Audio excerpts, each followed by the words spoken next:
Ladies and gentlemen, welcome today to another edition of NASCAR 22 on the channel. And in this one, we've got Circuit of the Americas, our first road course race of the season on our NASCAR 22 playthrough. You can see the Session 1 qualifying results on the screen right now. About to simulate that second session because I did not make it into the second session with our driver for the season, Kevin Harvick. Qualified in 18th, was 7th fastest in practice, but for whatever reason just didn't have the lap times I had in practice to move on. Ryan Blaney was the fastest in the first round. And going into round two, you got guys like Chase Elliott, Kyle Larson, Ross Chastain, the most recent COTA winner, all missing Truex, Kyle Busch. So there's going to be a lot of big names starting mid-pack in this race today, where you got maybe some underdogs like a Justin Haley. As far as drivers who haven't gotten their first career win yet, as far as this season goes, Tyler Reddick, Daniel Suarez up there, Cole Custer starting in the top 12 as well. So we'll see how that will all tune in, and I should say we'll see how that will all work itself out over the course of today's race. So be sure to hit that like button to subscribe for more daily NASCAR content, and we are going to get into today's action. Davion West, Tim Burton, thanks for tuning in. Watch for the brake checks. Okay. I can imagine the first turn is going to be chaotic, so I will be prepared for that. And then I think the S's in practice seemed like a place where they were a lot slower. Welcome to the Circuit of the Americas here in Austin, Texas. I'm Alex Hayden, and we're at one of America's newest road courses. This track is full of elevation changes and tight technical turns that are sure to challenge the drivers today. I'm excited for the opening charge up the hill into iconic Turn 1.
I think we have the stream back up and running, but let me know.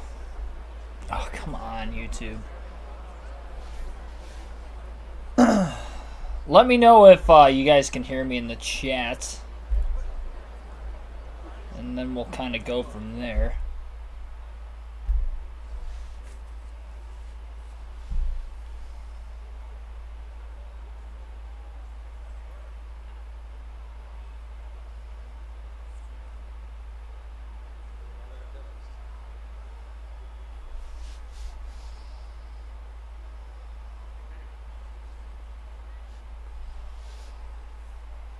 So you guys can hear me.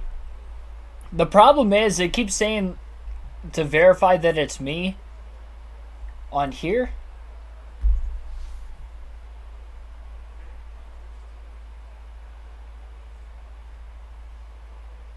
So I'm just going to keep refreshing and go from there.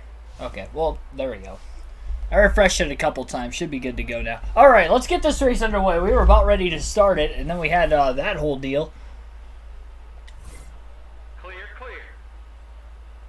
I don't know what that was. That was kind of scary, actually. My laptop just completely froze on me, and the only way I could turn it off was by pressing the, or holding the power button. I don't know why I have damage on the back of my race car.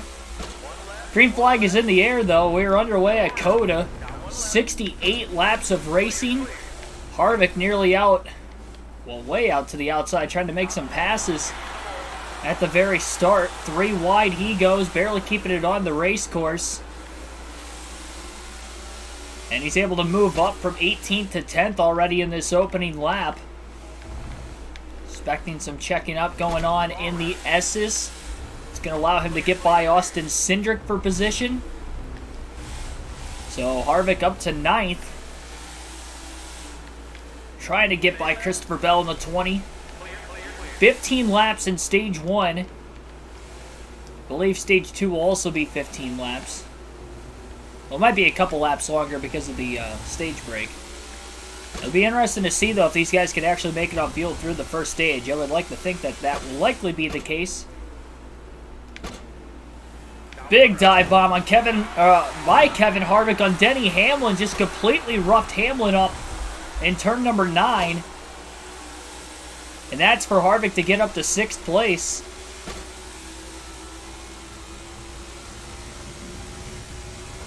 Stream's lagging.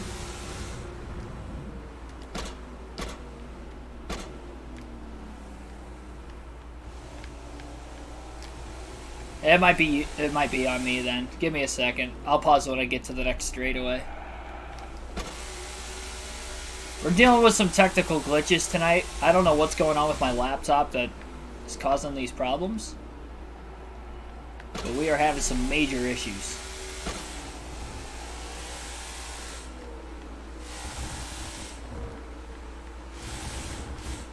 I'm waiting to get to a straightaway before I pause it. Probably have to wait till I get to the main front stretch here.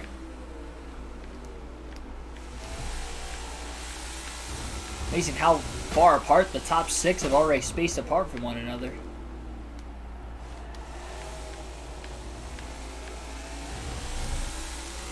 Alright. I don't know what's going on. So it shouldn't be lagging. It's not the internet that's lagging. That's the sad part.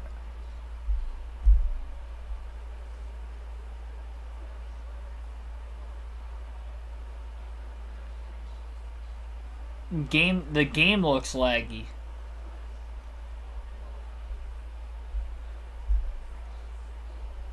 Yeah, I don't know why it's doing that. So, let me get it back on my phone real quick here. Let me rewind it just to hear, see what you guys are maybe seeing. Oh, come on.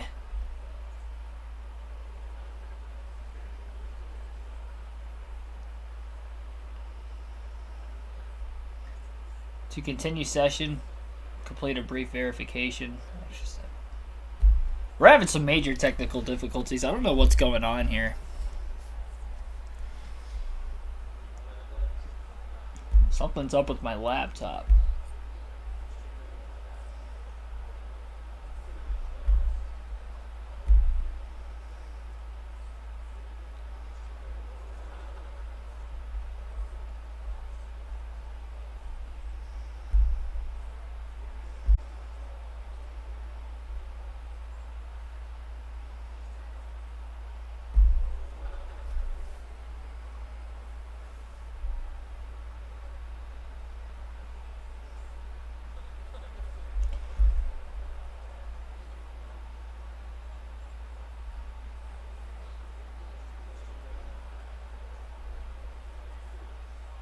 Yeah, I don't know why everything's lagging so bad. I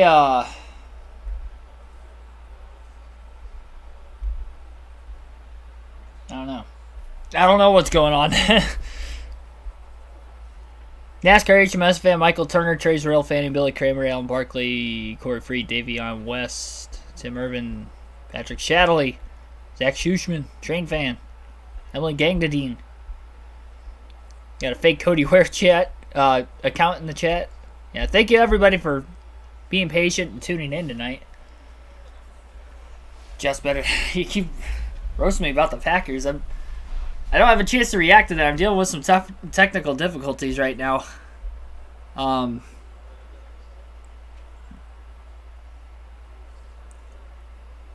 Internet connection problems or free space. I don't know. It's not internet connection because my internet's working fine.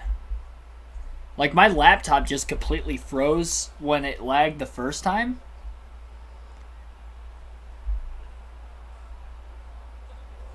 It just looked... I don't know. I think my laptop just, like, it froze. And now the laptop itself is laggy. Because it seems like everything's really laggy with my laptop. Go into my settings real quick, see what's going on. I did turn my laptop off. That's why it lagged out as bad as it did for a couple minutes not that long ago. I restarted it. Windows update. Yeah, we're not doing that. I don't know how long that's going to take.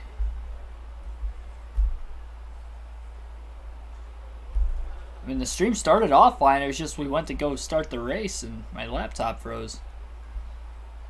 I haven't had that before.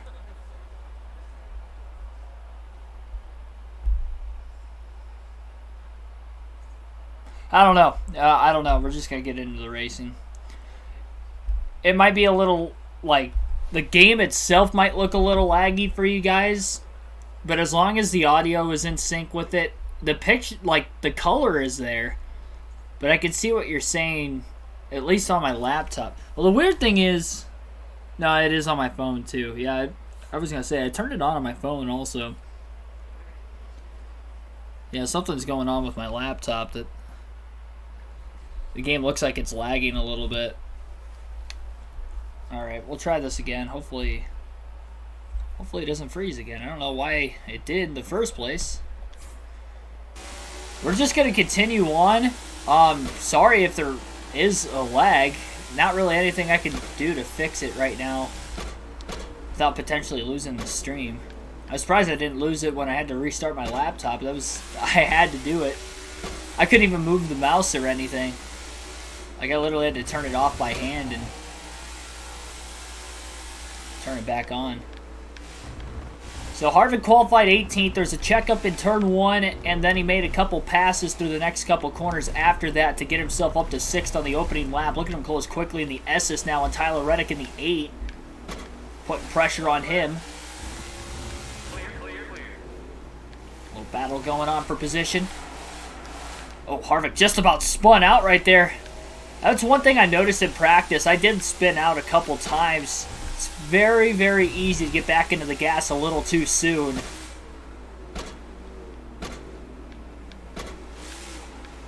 I'd say even easier to spin out on my own in NASCAR 22 versus NASCAR 21 ignition, which is strange when you consider the fact the road courses and the short tracks actually have less horsepower than the Gen 6 car had.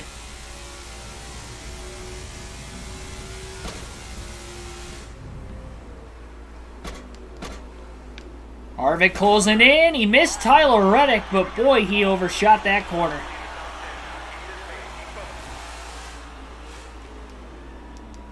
Daniel Suarez up at second right now. Harvick needs to get going if he's going to want a shot to win this stage. The leaders are getting away. Reddick getting a little loose. Finishing corners of the racetrack.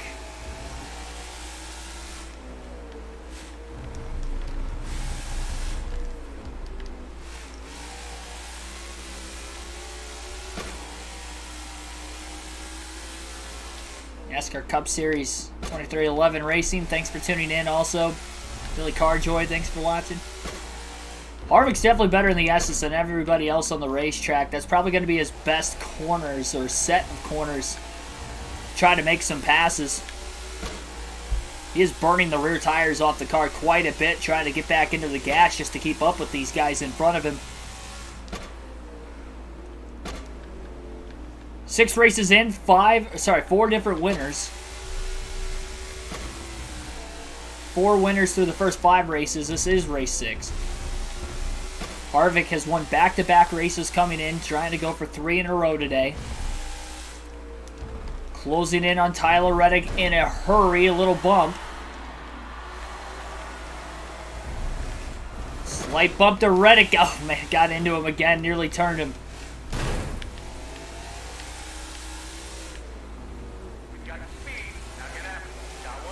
Side by side for position. Reddick going into the grass. What the heck? I didn't hit him that time. Reddick going into the grass to keep the spot. That's not even fair. Now he's pulling away. Harvick's got some damage on the front of his race car after getting into the back of Reddick in the S's.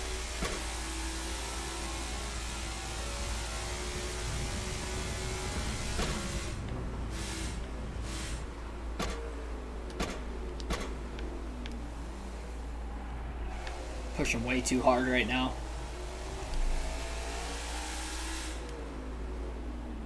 It's definitely faster than the 8 car. I tried too hard to get around him, and now there's some damage on the 4. And he's lost a lot of time to Reddick over the last handful of laps. Harvick is the regular season points leader coming into this race over Martin Truex Jr. by just 8 points.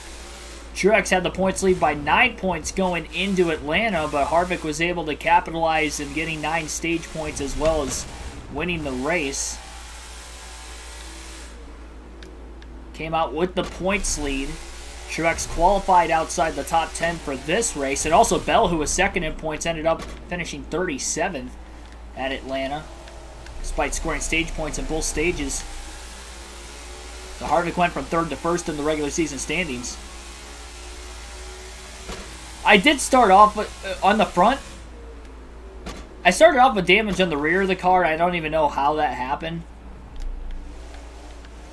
Other than the fact that it's just another NASCAR glitch on this game, specifically. A little too low there. I didn't know, there might have been damage on the front of the car, but I didn't see it initially. Harvick closing so much in the S is really trying to back this set of corners up this time to get a run on Tyler Reddick. Pressing forward, trying to get by the 8. There's contact, almost turned Reddick again.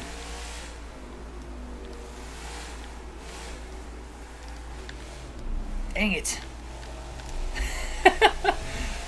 So hard to pass.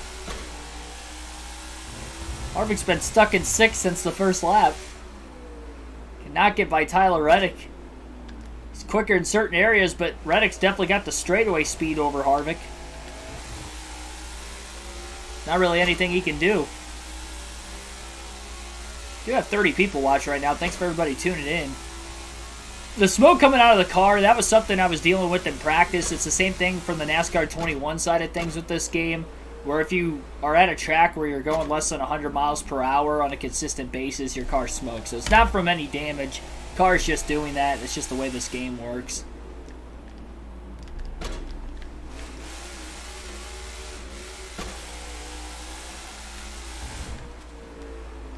Hydroplaning. 70-degree overcast skies for the forecast in this race. It's amazing how much the cars are slipping and sliding around this track, though. I only ran 7 laps at a time in practice on a set of tires, so no clue how it's going to handle beyond that, other than the fact it's probably going to be looser and looser and looser as this run carries forward. It does seem like when Reddick hasn't had to deal with Harvick as much, he's closing in on Bowman and Custer up ahead. Reddick won on a couple road courses in 2022, so I wouldn't be surprised he could be a threat to win this race today at COTA. He had a good run there earlier this season in real life as well. Harvick looking to close in the S's again. Going to push hard this time to try to get to Reddick. Closes immensely. All over the back of Tyler Reddick.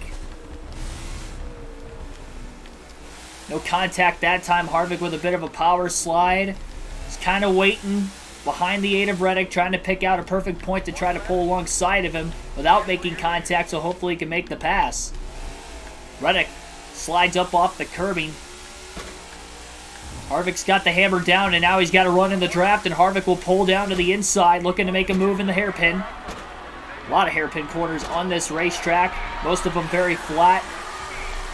Harsher than a 90-degree angle as well, and Harvick is clear for 5th. Finally got around Reddick. Reddick's going to have a run now on this long straightaway heading towards turn 9 in the draft. Turn 11, rather, in the draft. As we get into the back half of the racetrack. Harvick kind of bleeding the brakes a little bit. Perfect corner.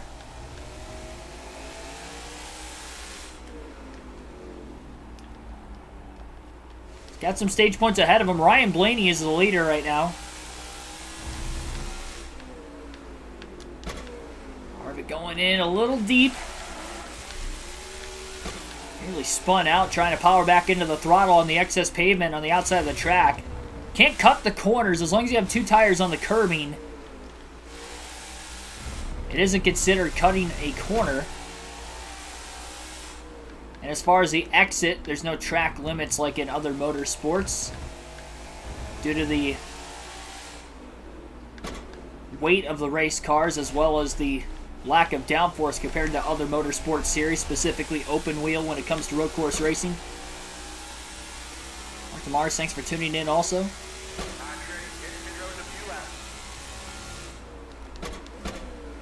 Harvick going in hot into turn 1, but he actually got the car to slow down quite a bit. Starting to reel Bowman in. Definitely going to have a chance to close on Bowman into the S's this time.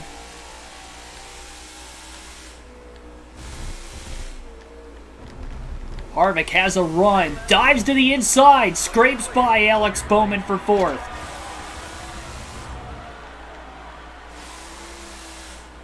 I'm trying to run down his teammate Custer for 3rd. The top 2 of Ryan Blaney and Daniel Suarez have pulled away. Harvick feathering the throttle this time, trying to stay in front of the 48.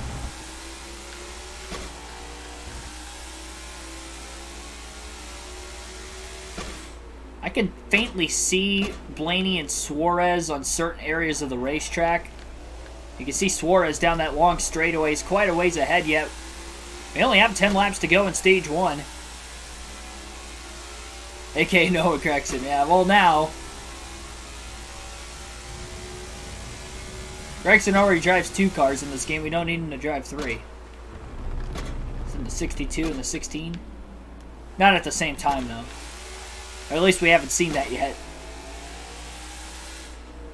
Set of corners here. It looks like Harvick's closing in on Custer. Probably going to have to wait until the S's again the next lap to have a shot to get around him. Big power slide that time. That really costed Harvick. This car is so much more unstable than a NASCAR 21 on the road courses. At least at COTA. I mean, obviously this is the only road course I've ran so far in the season. When we get to the other ones, we'll know a little bit more on how much better, worse, or the same the car might run. Harvick downshift into 1st gear. That was an accident. It's going to cost him some time in turn 19, now heading into 20. Nearly 3.5-mile road course. Takes over 2 minutes to get around these NASCAR Cup Series cars.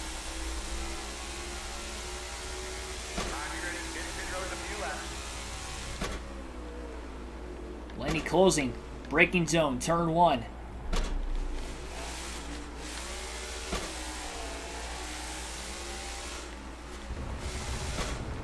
Not quite halfway on fuel yet.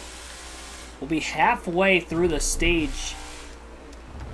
About halfway through the lap. Clean pass on Custer in the S's. That's a dangerous spot to go side by side. That's why he made contact with Bowman the lap before. But that lap, he gets by Custer cleanly for 3rd. which means he can hopefully drive away from him a bit quicker. If it wasn't for the poor qualifying effort by Harvick to qualify 18th, he might have a shot to win this opening stage, but if he does not, qualifying is going to be the reason why he is potentially not going to win this opening stage. So you wonder if you consider pitting before the stage ends to try to gain a little more out of it, but we also don't know if the cars will pit at the stage break anyway. Depends on how everybody else is doing on fuel, really. No Torres, thanks for tuning in.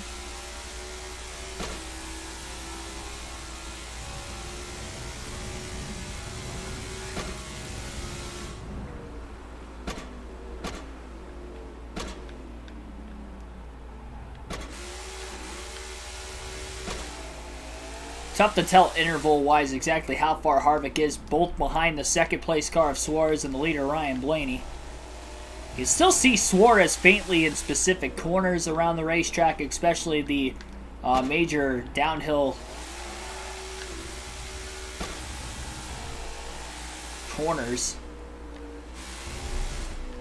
specifically around turn 10.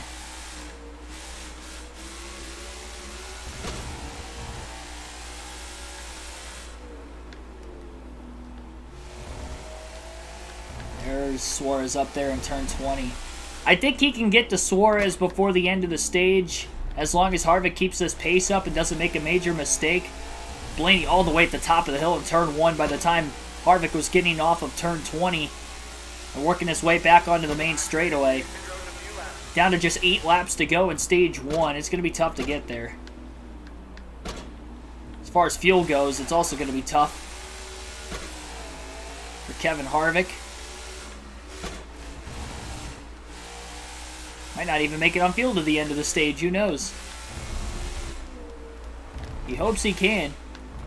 He's really banking on the S's as being the set of corners that's going to work out best for him to really try to run down the 99 rather, and the 12.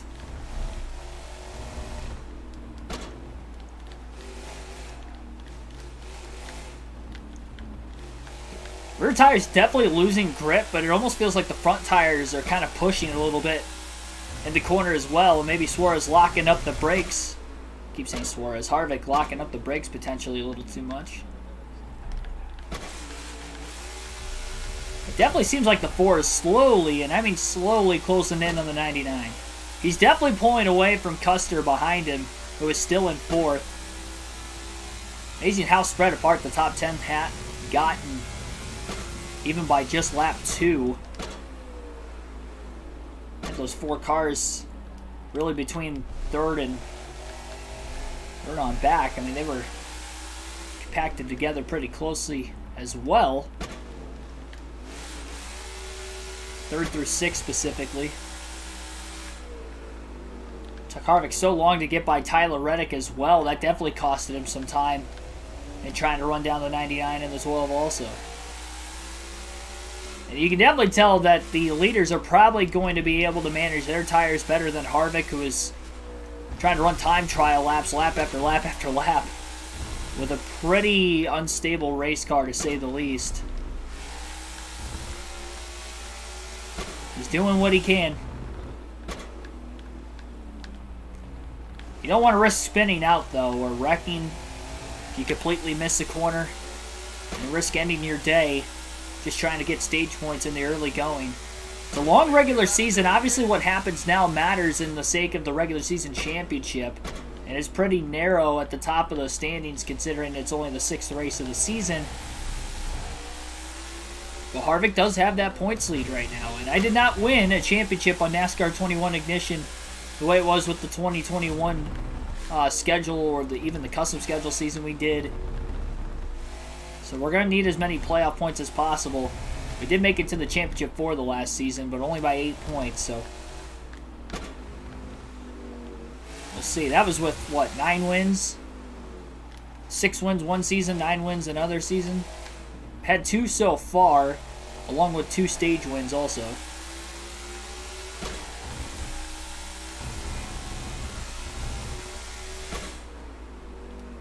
Still got about 6.5 laps to go. Power slide, as you're probably seeing corner after corner really out of Harvick.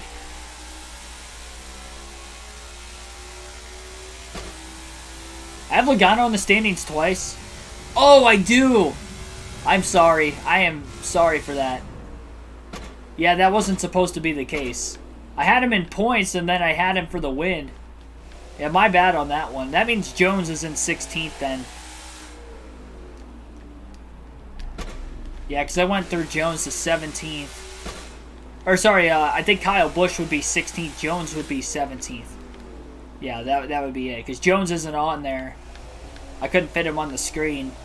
So it only let you put so much text up there in the scrolling screen before it just kind of cut it off.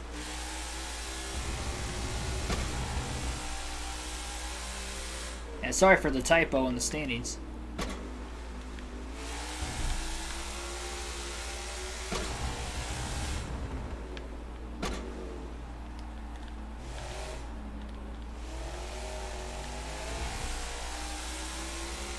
COTA being swapped for the Roval for a playoff race. Doesn't Formula 1 race at COTA around the same time, though, that the Roval's being taken place? I feel like they'd have to move it up in the schedule, like how it used to be the round of 16. I feel like they would have to move it up, or maybe even later in the schedule. They wanted to make it like a round of 8 race.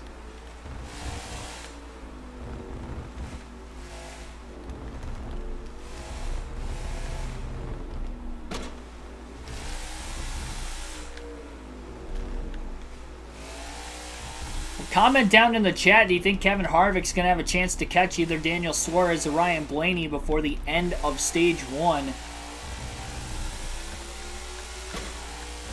We'll have 5 laps to go this time by.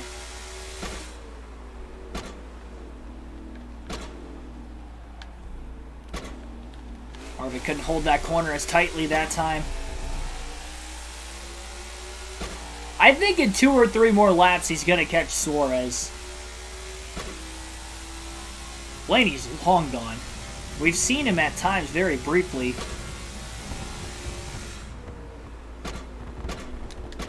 Harvick going to have to be nearly perfect.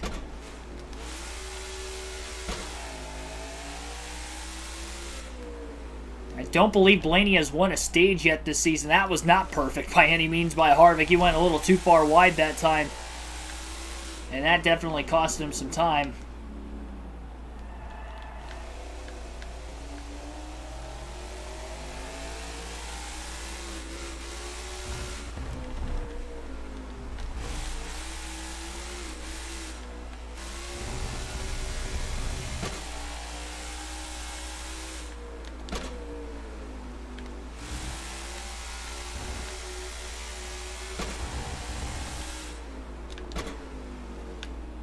Turn 20 wasn't...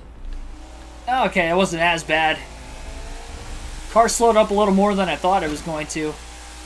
Only about 1/3 of a tank of gas left, though. We're 2/3 of the way through stage number 1. It's going to be very close on fuel to the end of the stage for Harvick. Pit road closes with 2 laps to go in the stage, so he's going to have to make his mind up pretty quickly. I think we're going to just stay out, try to risk it. If I run out on the final lap, worst case scenario is I won't go a lap down as long as I get to the start-finish line, so... I mean, we'd lose a bunch of stage points if we pitted anyway, so might as well just go with that strategy-wise. We'll say Harvick has closed immensely on Daniel Suarez. I mentioned 2 to 3 laps will get to him. That means I'm going to have to get to him next lap for that to be the case. Taking a little bit longer, seemingly, than what I thought.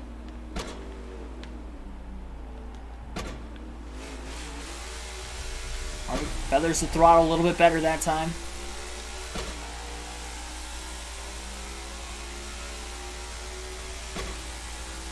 October F1 at COTA. Oh, this weekend. Yeah, they're only a week apart from each other. I feel like they need more time apart. Just how big of an event F1 would be. I feel like they need more than a week to prepare for it. Just the venue itself.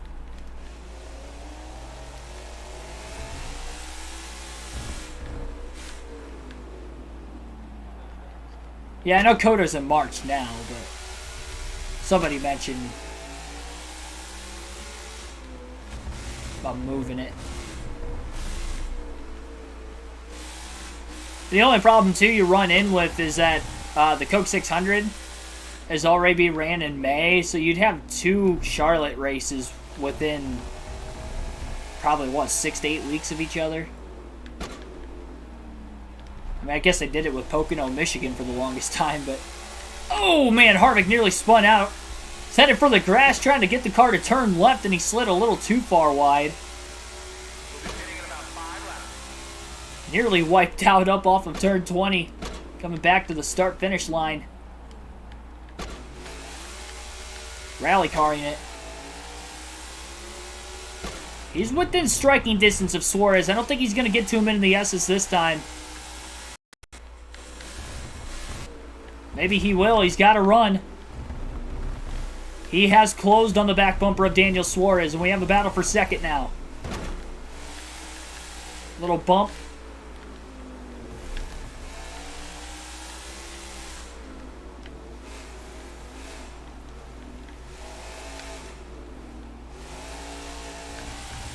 Suarez going to lose Harvick a little bit. I should say Harvick going to lose Suarez. Suarez is the lead car of the 2. Harvick pulling out of line down towards the bottom, making the dive bomb under Daniel Suarez. Barely got around him. Sliding the tires as he gets back into the throttle and now trying to get away from Suarez. Looking to break the draft. And the longest straightaway of the racetrack. The highest speed area of the racetrack as well. Blaney nowhere to be found right now. And we're coming down to just 3 laps to go rather in the stage this time by.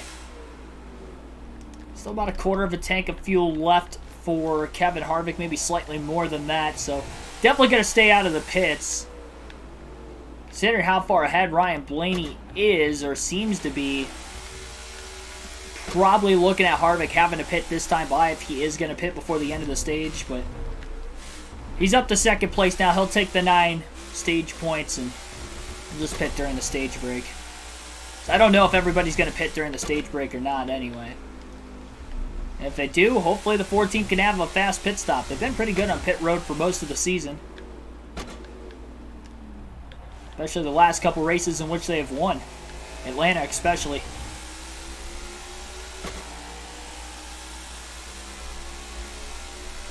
Yeah, I don't keep up with Formula 1, so I had no clue they were even at COTA this week. I figured it was about the same time of the year that NASCAR was at the Roval. That was pretty close. Off by a week.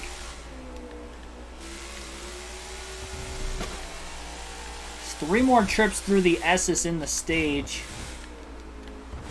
Harvick definitely got to pull away from Daniel Suarez if he hasn't already after taking over second place. Ryan Blaney, oh, a little too hard there. Ryan Blaney nowhere to be found, though. That was a little too hard also. It was not a great set of corners for Kevin Harvick. I see Blaney way up ahead now. Definitely no chance Kevin Harvick's going to catch Ryan Blaney in stage 1. He got to Suarez, but he is not going to get to that 12 car. He's got to hope he doesn't overcook the tires too much that Suarez isn't going to have a chance to get back to him, though. Because this hasn't been a great lap for Kevin Harvick.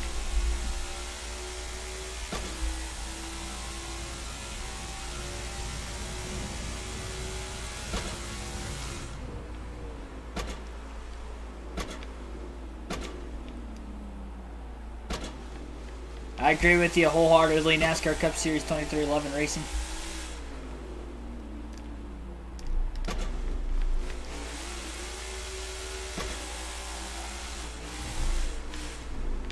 If they are going to run the Indy road course, I say do a doubleheader and run it. Road course and the oval in the same weekend. If it's at all feasible. If not, I say the oval. More prestige. You know, more people are going to tune into it. TV ratings wise.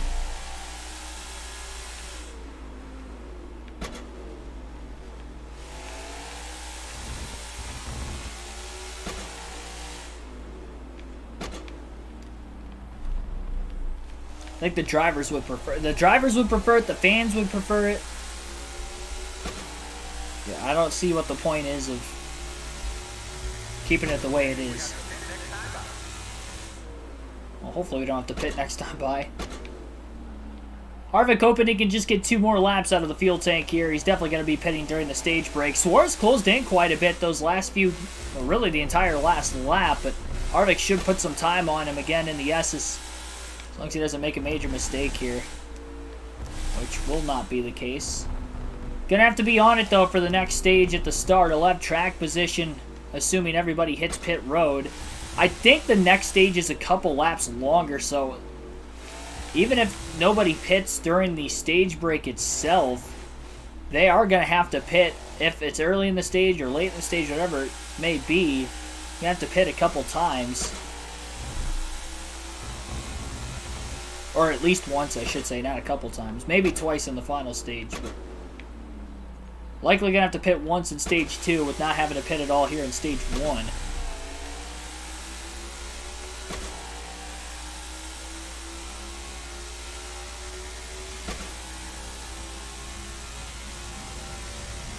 Plus, you got to figure the season would end a week earlier, too, if you did it that way. It would have to take away a date from another track on the schedule, but I'm alright with that, as long as it's a track that has 2 dates, like a Richmond, oh, even not a Richmond because it's a short track at least, like a Kansas or a Vegas. If it has to be an ISC track, Kansas would probably be the way to go. As much as I like Kansas Speedway. It's 2 different configurations too, so I'm alright with Indy having 2 dates if it is like that.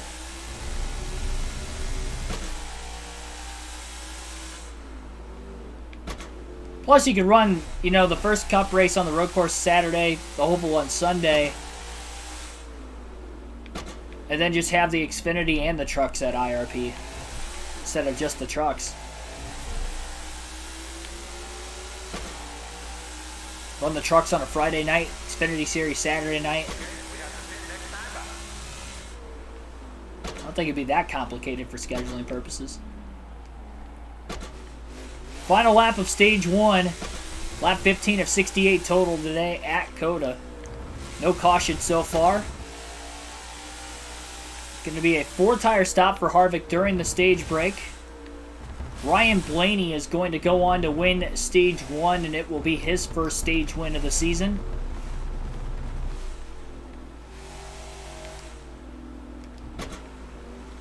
Kevin Harvick, though, picking up where he left off in the last couple races, getting quite a few stage points. He got the win in both of them.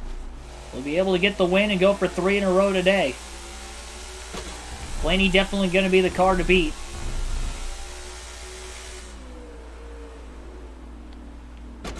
I don't even know that Harvick's faster than Blaney necessarily either. And obviously pit strategy of when do you pit is going to definitely be huge. Because when we get into stage 2, if I pit too early, knowing I have to pit, say I split it in half for the tire's sake, the problem with that is that means I'm guaranteeing that I'm going to pit during the stage break and give that track position right back up again. Versus everybody else you'd have to imagine will stay out during the stage break if they pit towards the end of the next stage.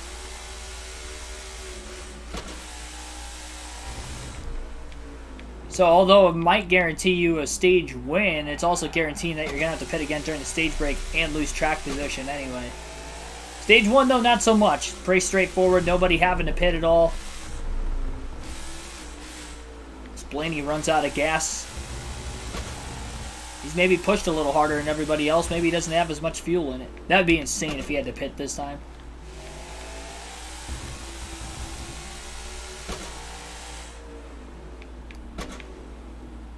Harvick overcooking it in that final corner quite a bit. Suarez not extremely behind him. Green, white, checkered flag is in the air, though. Ryan Blaney is going to win stage number 1 at COTA. He is on pit road, but he still won the stage. That's not legal. He broke the rules. I should be the stage winner because of that. Should give myself a stage win just for it, but I'm not going to do that. Ryan Blaney does win stage 1. Kevin Harvick will end up 2nd. Daniel Suarez 3rd. Cole Custer 4th. Alex Bowman will be 5th. Tyler Reddick 6th. Joey Logano 7th. Denny Hamlin 8th. Christopher Bell 9th. And how about Justin Haley rounding out the top 10? All those drivers will be receiving stage points in stage number 1 today. And I have to take a screenshot of this on my laptop, so give me a quick second to do that.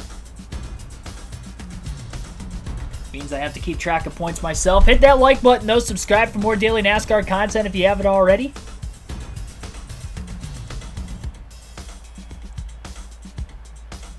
$40 races. I mean, 36 is almost on the verge of being too many. 40 would just be overkill. Especially on the teams. More so than anything else. As a fan, it'd be great, but that'd be overkill on the teams. Yeah, 40's too large. My personal opinion. Alright, on to pit. 4 tires of fuel. This may put Kevin Harvick a little further back in traffic, but we'll see. R6, welcome into the stream also.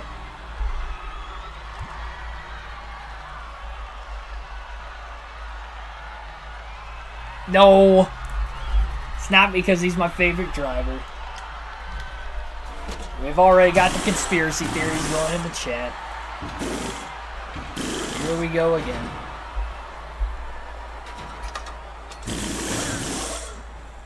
Bring back Kentucky. I mean, at least the mile and a halfs have been entertaining with the next-gen car. I don't think it'd be the worst idea. It'd add more diversity to the schedule, though. Again, just take out like a Vegas. That's an SMI track. So Harvick going to be back in traffic this time. Green flag is going to be back in the air, and it's going to be interesting to see who's going to win stage number 2. Major checkup going into turn 1. Harvick just praying nobody pulls out in front of him as he's on the outside on the curbing, picking up as many positions as he possibly can, 2 and 3 wide. He's got Timmy Hill in the 66 right in front of him. Harvick just went from 28 to 12th that quickly. He's got Byron on his outside who he's going to have to let go. Timmy Hill kind of feathering the throttle up here. He's getting blown around by Greg Biffle, then Byron, now Harvick. Harvick trying to get through these guys a little quicker, hopefully cleaner as well. Byron down into the grass. That's a corner cut. Just like Reddick did back in stage 1. Bubba Wallace checking up a little earlier in the corner. He's going to swing wide. I think he's got a problem or something. Might be on older tires. Biffle ran around him quickly. Harvick with a run on Biffle in the 44. Logano slides into the corner, and Harvick slides into Logano for 7th.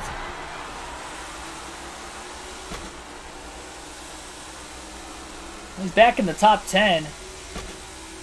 Look how far ahead the top 6 are already, though.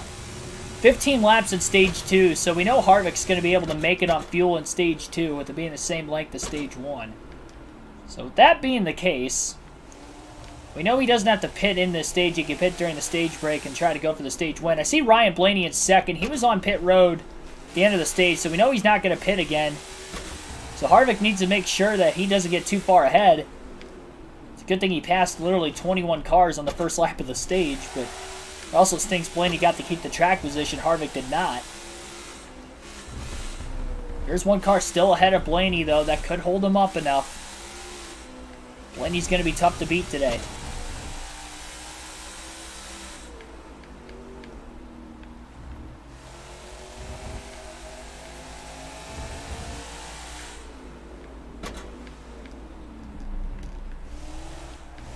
Oh, no, I forgot to put the face cam back up when I took the screenshot.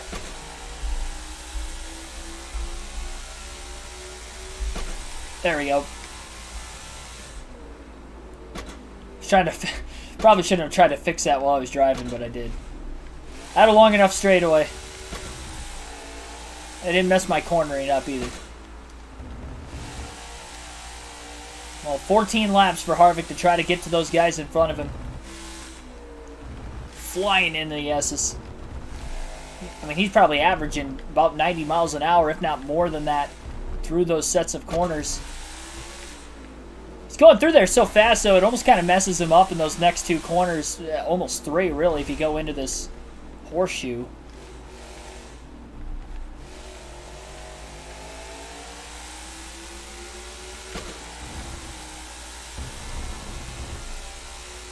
Cars in front of him definitely pitted about the same time. Daniel Suarez is the leader, by the way. Got around Blaney on the restart.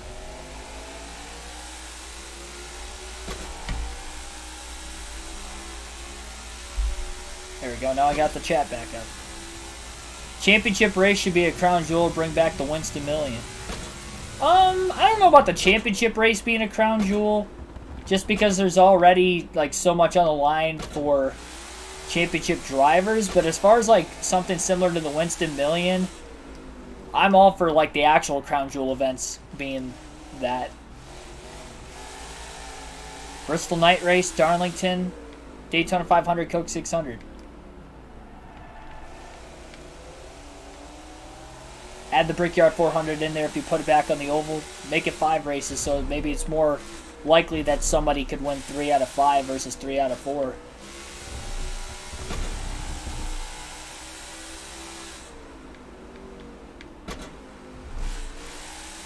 Let's go, Brandon. Thanks for tuning in. It's so much nicer to have fresher tires. Harvick was sliding around quite a bit there towards the end of stage 1. Took the stage points. He's back up to 7th place, though. A couple laps into the restart. 13 laps to go yet in stage 2. Blaney won stage 1 in dominating fashion after qualifying on the pole.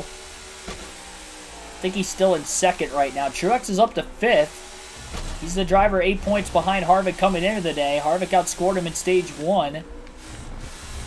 Looking to outscore him in stage 2 as well. Harvick closing in fast on Ross Chastain in the 1. And he's all over the back of the 1 car, but he couldn't get around him heading into the S's. He had to catch up through it. I'm not sure what corner he's going to be able to try to make a pass on him on this lap. Oh, a little wide. That's going to cost him.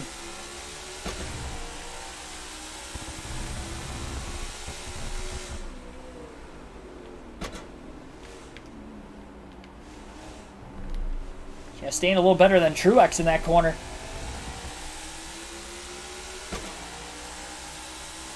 Automatic playoff spot next. I wouldn't. That's a little too much. Because then you're bleeding one season into the next.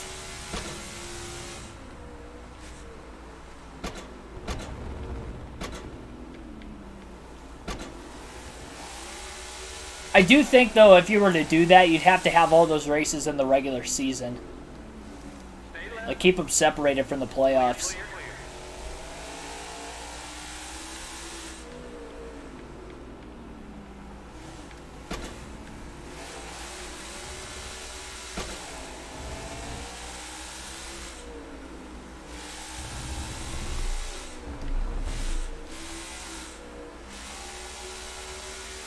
Harvick right behind Chastain, and Truex still heading into turns 19 and 20. Harvick gets out of turn 20 well enough. He might have a chance at... Whoa, he had a chance to get by him there, but he got back into the gas too soon. Around goes Kevin Harvick. Came in a little too hot. Now he's stuck in the sand off of turn 20, trying to get the car back onto the racetrack. High desperation move to try to get by Ross Chastain for 6th place in turn 20 and ended up spinning out. No caution. We continue to stay green. That was a costly error for Kevin Harvick. I was wondering why Chastain checked up so much, and then when I lost control of my car, I found out why. I was expecting him to check up as much as he did. Harvick just went in way too hot. He had a great run off turn 19 to have an ability to make that move to the inside in the first place, but that's going to really wear out Harvick's tires spinning out the way he did. And that might have just cost him any sort of chance to win stage 2 with that move that he just made.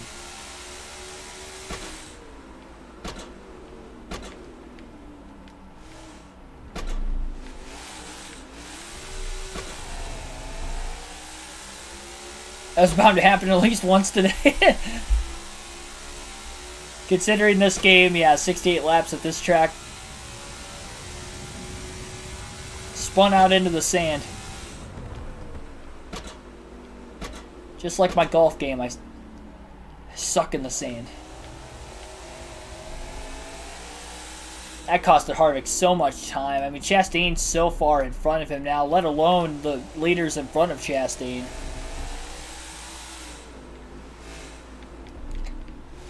He's going to be able to get back to the 19 and the 1, maybe a couple other positions beyond that, but as far as winning the stage goes, I don't know.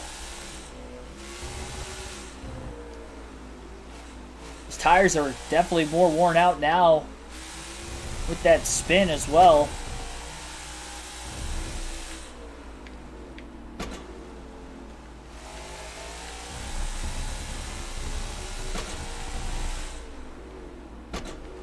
Yeah, I'll be watching the end of that Wings game as soon as this stream ends tonight. I did that Friday and Saturday last week, too. Thank goodness Hulu has ESPN+.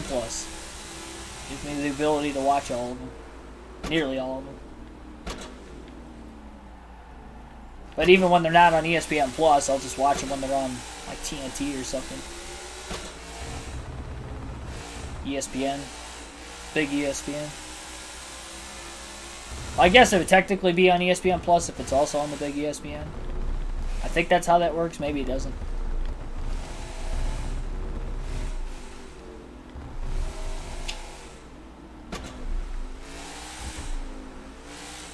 Keep me updated on the score. Appreciate it.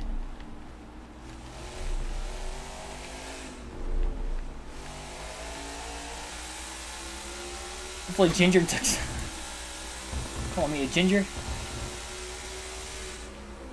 I'm not pale, though. And it's just my beard that's red. I don't understand why. I don't know where that comes from. No other hair on my body is red except for my face.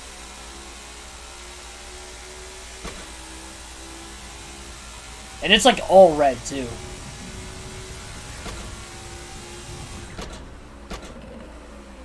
Oof. That sounded a little rough on the transmission downshifting that time. Trying to be a little aggressive with the downshifts into turn 11. That's that longest straightaway of the racetrack. Harvick was aggressive before. He's going to be even more aggressive now and just cornering his way around this racetrack. Have 10 laps to go in stage 2 this time by. I don't even know what I'd look like without a beard. I've not been clean shaven since I was 18, so I have no clue how I would look. I mean, my beard was a little patchier then, but you know, now it's been in full the last couple of years. But I don't know. That'd be something.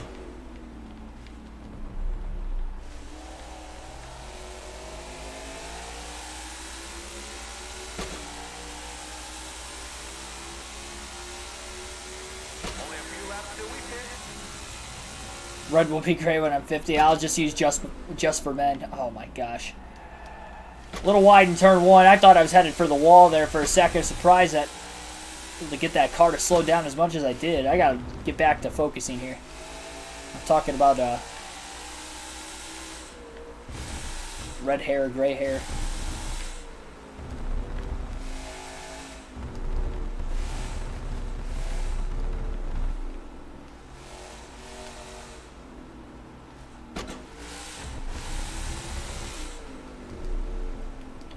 Good lap going for Kevin Harvick thus far. Outside of turn 1, at least.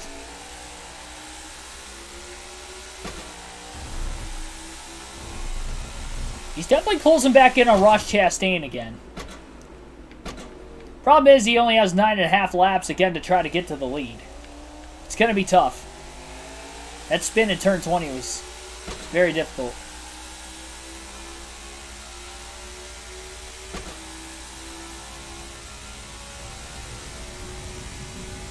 Oh, Bertuzzi's out for 46? I didn't see about that. To be completely honest. That stinks.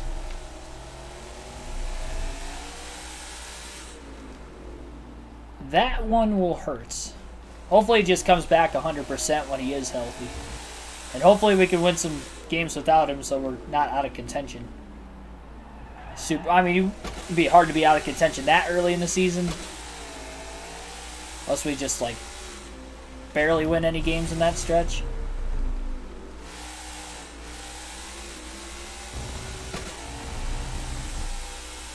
Seeing how bad Detroit sports have been, especially in the last 5 to 6 years, I wouldn't doubt it. Sam Monty, thanks for tuning in. Turn 20. Definitely a tough spot for Kevin Harvick. That's where he spun out on lap 4 of this stage. Lap 3, rather, of this stage. Coming to lap 4.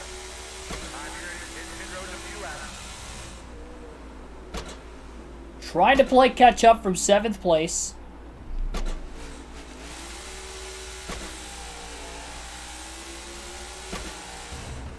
Staying quite a ways ahead of him right now. I think next lap he's going to have a chance to get to Chastain.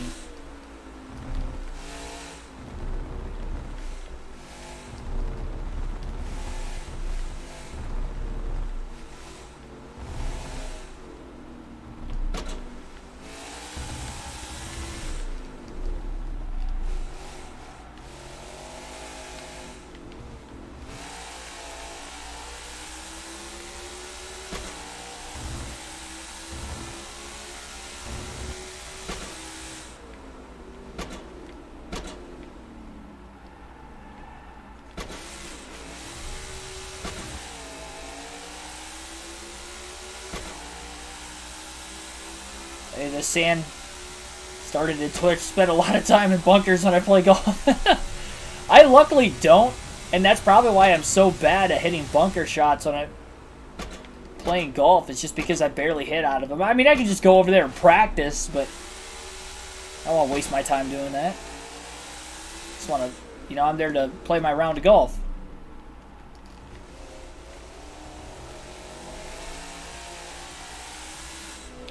Like I mentioned, next lap, I think Harvick is going to have a chance to get by Chastain, especially as close as he is right now, to keep this pace heading into the S's again.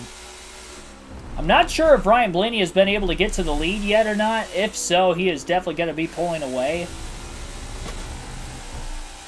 But if Suarez is still the leader, we know Harvick has more pace than the 99. It's just the 12 car that's going to be the one to beat.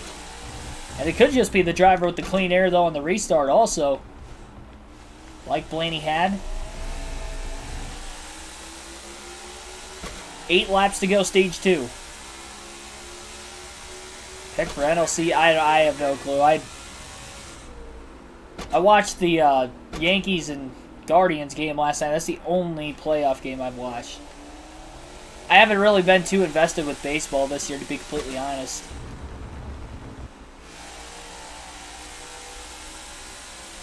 I don't watch it like league-wide like I do with football. And even with football, it's hard for me to keep up with it right now. NASCAR going on. I try not to get too focused into it, so that way I keep everything up to date with NASCAR, as far as the channel side of things especially. But that, I want to know what's going on passion-wise too. Well, I thought Harvick was going to have a chance to get by Chastain this lap. Didn't get to him in the S's at least. He's got a run on him now. Didn't go as hard into the corner as I thought he could have, but he still is able to complete the pass on Chastain, but he slides the tires trying to get back to the throttle, and Chastain's going to cross Harvick back over for 6th. Harvick just trying to follow in the draft now, and we'll see if he can get a run back out of him again.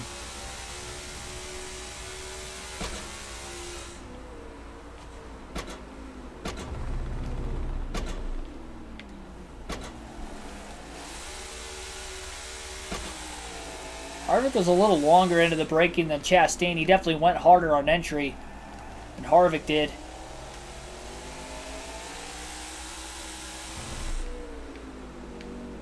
Oh, Chastain almost spun out. Corner entry, he almost arced it off a little too much.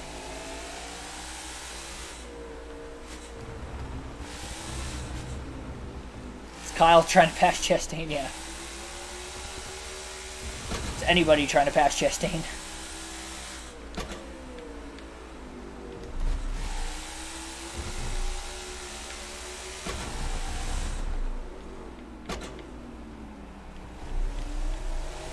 not to send it in turn 20 again, I'll tell you that much.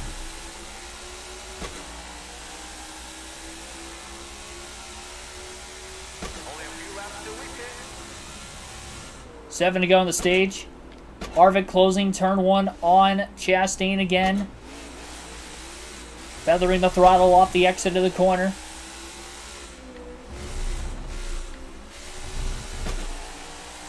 And he's definitely within range to get to Chastain this time. He's going to try it, and he succeeds. Harvick will get around Ross Chastain in the S's. For 6th. No crossover from the 1 car that time either.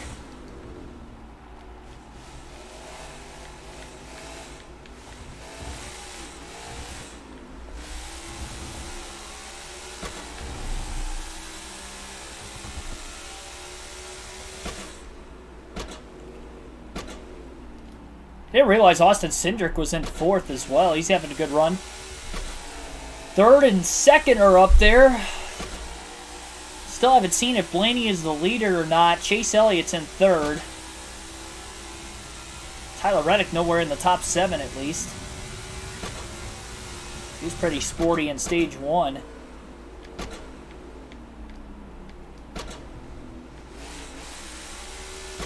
Yeah, Suarez is still the leader. Blaney's still in 2nd. It's going to give Harvick at least a little bit of life. You never know. Maybe have a shot to get to the lead. Unless Suarez is able to pull away a little more, just like Blaney did because of the clean air advantage.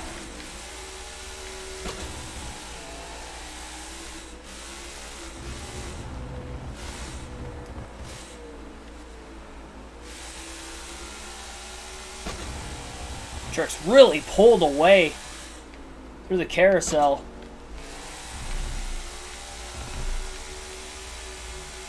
Perfect power sliding out of turn 19. A little easier into turn 20. We'll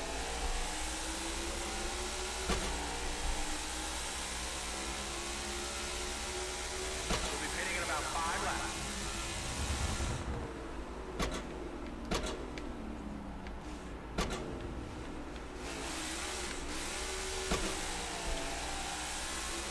Well, is Harvick going to be in close enough range to get by Truex? It's going to be close. Definitely sending it. Gets to the 19 car, just can't get around him. Oh, he might now! Jesus. Well, we stay green. Truex about got dumped by the 4 of Harvick. He checked up a lot more than I thought he was going to into the S's. Really towards the exit of the S's. It's that very final corner.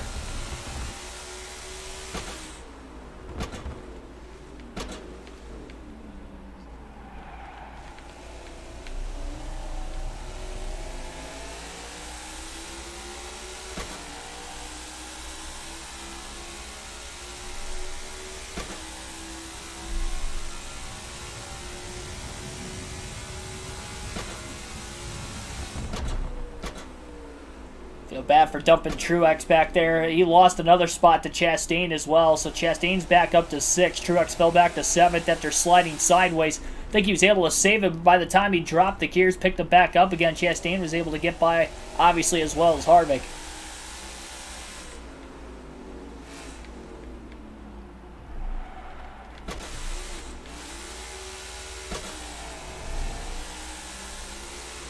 Cindric's definitely within reach. For 4th. Chase Elliott in 3rd, probably within reach as well. Blaney and Suarez is going to be tough to catch. I see Suarez, Blaney rather, up there. He is still in 2nd. It's going to be interesting. 5 laps to go, stage 2.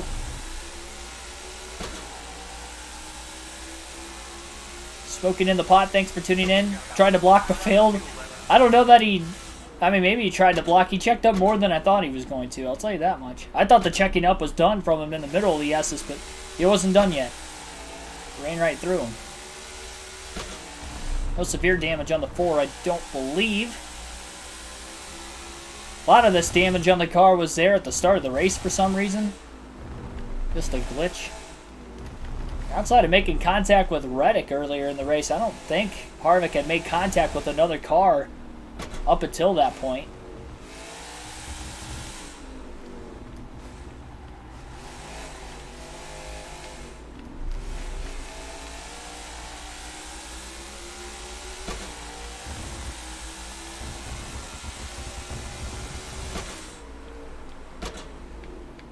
Harvick closing immensely on Cindric.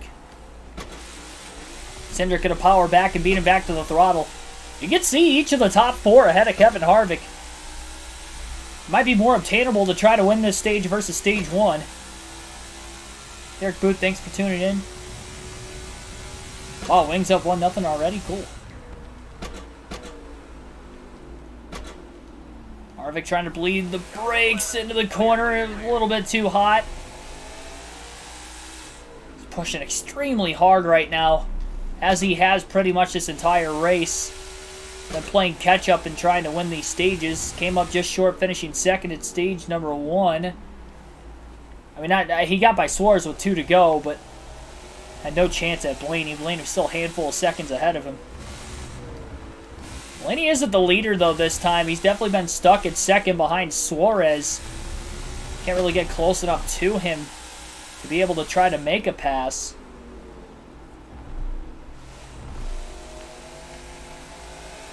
And Patrick, thanks for tuning in. Into turn 20. Harvick closes in the middle of the corner, but again, the harder he goes on entry, the less he can get back to the throttle as soon as the cars in front of him he's trying to catch that are braking a little bit earlier into the corner. He's making up a lot of time on entry, but he's losing it back on exit.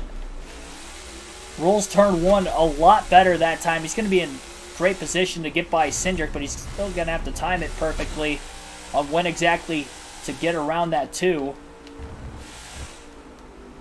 Not going to be that time. Oh, got into him. That checked up Harvick quite a bit. I'm surprised Cindric didn't lose more control, to be completely honest. Harvick definitely did not time it perfect. Some damage on the left rear corner panel of Cindric's car, but it didn't phase him.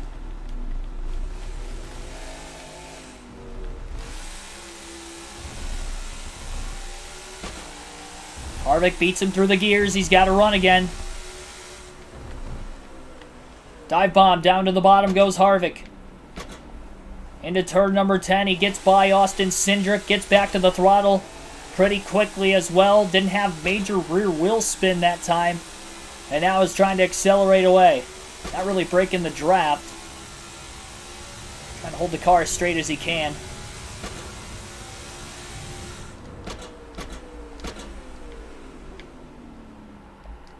Alright, got the car to slow up in turn 11. It's going to be close on whether or not Harvick's going to be able to win Stage 2. We're going to have a good battle here. He's got to get around Chase Elliott, Ryan Blaney a lot quicker than he got by Cindric. It took him about a half a lap to get by the 2 car. That contact definitely costed him a little bit of time as well. Harvick sliding into the carousel. Inaugural COTA Cup Series winner Chase Elliott. And road course ace currently in the Cup Series as well. It'll be tough to pass. Harvick's tires definitely, again, more shot. Remember, he spun out on lap 3 of this stage in turn 20, trying to pass Chastain the first time for 6th. If he does not win this stage, that spin's going to be the main reason why. 3 to go. Stage 2. Playoff point on the line. And obviously all the stage points on the line. Harvick is the regular season points leader. Padres, Phillies. I probably lean towards the Phillies.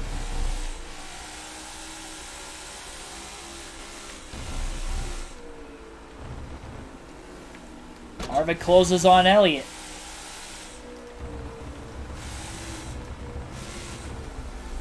Oh, he got into him. Couple times. Jeez, 3 times. Clear, clear, clear. Clear, clear, clear. I think Elliott was just trying to regather himself every time him and Harvick were making contact. Harvick with a run. Same corner he got by Cindric the last lap. He'll get by Elliott this time. Elliott with a run right back, though. Harvick blocking. 1-1 already? Jeez.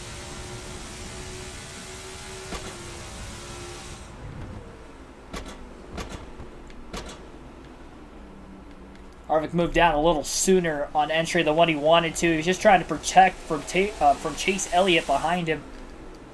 Didn't want to give Elliott an open opportunity to try to push hard to get underneath him, although Harvick goes a bit wide that time, and Elliott's got to run back on the 4. Harvick playing a little defense when he's still simultaneously trying to play a little bit of offense to catch up to the 12 and the 99. We'll be coming to 2 laps to go in the stage this time by. Is Harvick too far behind?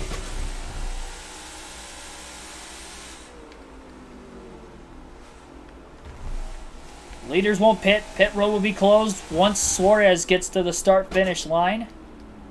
Suarez won a stage at real life at COTA earlier this season. Trying to win one here as well. Harvick really gapped Elliott through turns 19 and 20 that time and working the way back up the hill into turn 1.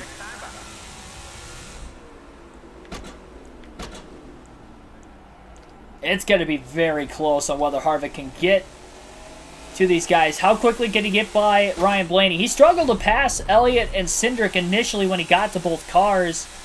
Will he do the same when he gets to Ryan Blaney in the 12? He's closing quickly. Doesn't want to make contact with him.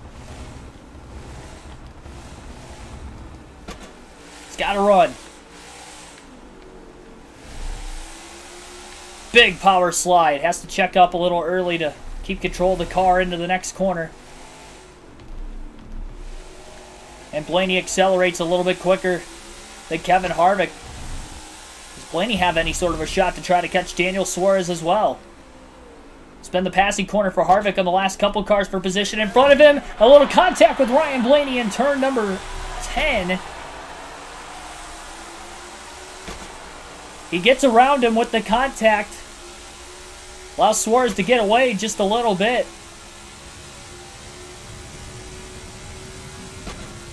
Harvick up to second. Harvick got him pushing a little too hard. Doors open. Blaney's going to have a shot at Harvick.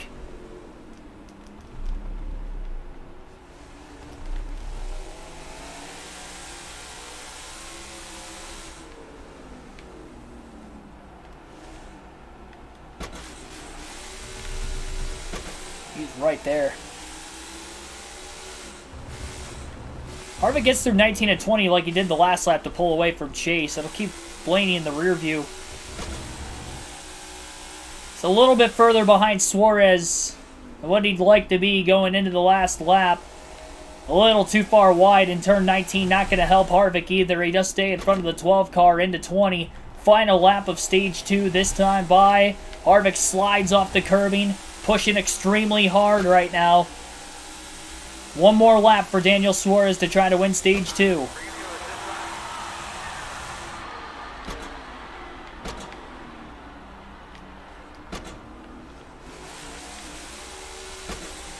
Pretty good turn 1 for Harvick.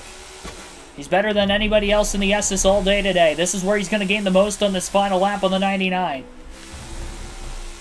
Oh, he's gaining a ton. He's right there. Playoff point on the line. Harvick power slides just a little bit. Contact with Suarez. Can't make the pass. Harvick a lot wider that time. He's going to lose time to Daniel Suarez now. Just barely keeping it out of the grass. Suarez on the defense. Harvick on the offense. Gonna dive. He's made it past 3 laps in a row in this corner. Not going to be able to get by Daniel Suarez this time. Nearly wipes out. They're side by side as they head down the next long straightaway. Harvick's going to have the advantage on the inside. He's accelerating a little bit quicker than Daniel Suarez, and he is clear for the lead. Now can he hold on to it? A little less than a half a lap to go. Harvick down low. Little defense into the corner. Didn't arc it off very well by any means. Trying to hold the bottom as much as he possibly can.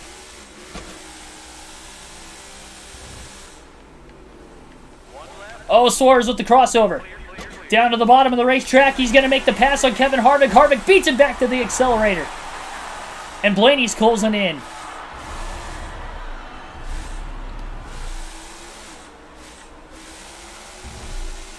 Down to 2 corners. Harvick accelerates by Suarez. Blaney is actually closer to the 99 than the 99 is to the 4. Harvick slides off turn 19 as he comes for 20. 90-degree left-handed corner. Kevin Harvick is going to win stage number 2 at COTA. And that will be another playoff point, 3rd stage win of the year for Harvick. Oh boy, that was close. Suarez ends up 2nd, Blaney 3rd, Truex 4th. Chris Buescher ends up finishing 5th in the stage. William Byron in 6th. Chase Elliott 7th. Austin Cindric 8th. Ross Chastain 9th. And Denny Hamlin will round out the top 10 in stage 2. That was some good racing. Maybe the best battle for the lead we've had on the channel with this game.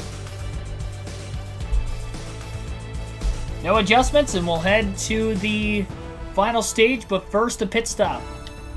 Pit road is closed.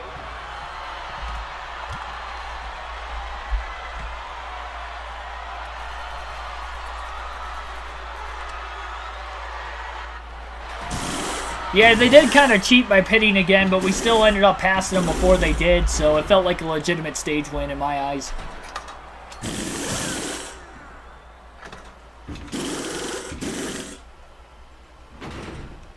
This also means Harvick's going to be back in traffic again.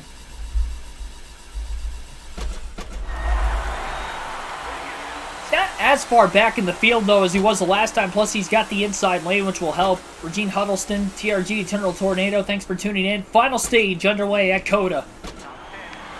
Harvick going forward on the bottom. Oh, contact bell just came to a stop right in front of Kevin Harvick, and Harvick had nowhere to go. What was that? I want to talk about brake checking somebody. He just completely stopped right in front of the 4. Had a run on the bottom. Stalls him out. He's got to get by Bell in the S's, though. For 7th. Well, Michael McDowell in the top 10 right now.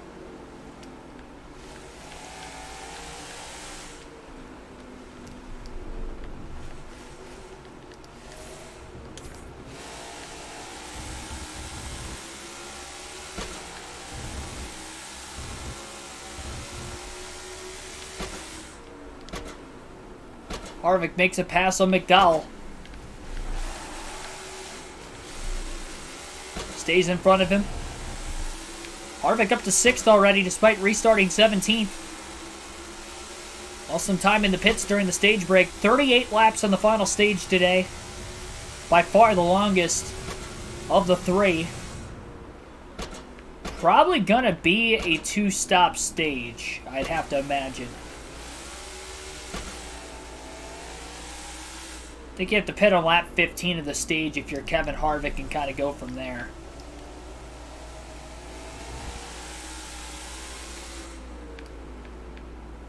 Don't want to make a mistake early in the stage trying to play catch-up, though, like he did on stage 2. It took till the final lap for him to get by Suarez with about a half a lap to go.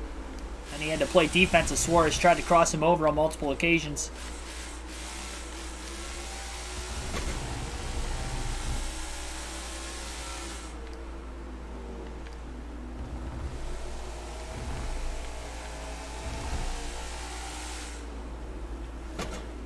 With the dive underneath Ross Chastain in turn 20, and last time he tried to do that, he spun out. That time he did not. Learned from his mistake back in stage 2. So in one lap, Harvick goes from 17th to 5th. A lot of that was the checking up going into turn 1. He passed 8 cars going up that hill. Haven't had a caution for incident today. This will be the first race we've had less than 10 cautions, assuming we don't get 8 of them in the final stage. Harvick's got a big run on Austin Cindric in the S's. Gets by him cleanly. Harvick timing his passes out on this Stage 3 start a lot better than what he did the entire, pretty much, second stage. Suarez out in front of Blaney again early in the final stage of the race.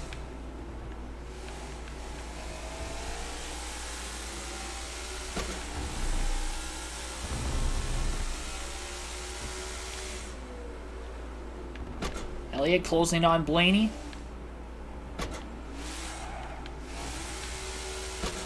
Harvick might have gotten to the brakes a little too soon. Definitely didn't push it nearly as hard as he has most of the day in that corner.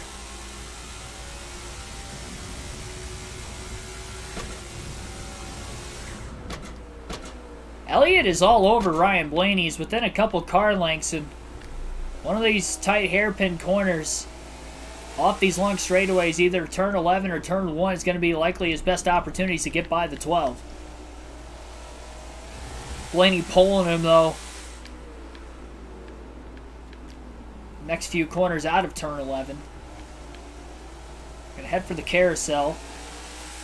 Blaney's still pulling Elliott. I think Elliott's just got a little more straightaway speed in his car. It might have been the draft as well in which he was closing on the 12. Ryan Blaney, though, has had the fastest car in the field today. I know he finished third in stage number 2, but he dominated stage 1. Suarez slowly pulling away from him, but Blaney not in as much pressure behind Chase Elliott as he was.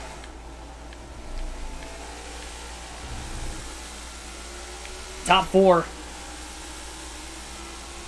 I'm not going to say they're under a blanket necessarily. Cindric is still a little less than a second behind Harvick in 5th. Definitely a lot more congested together to start the final stage versus the first 2 stages of the night. Harvick is close enough he might be able to challenge Elliott in the S's for 3rd. And he will get around him.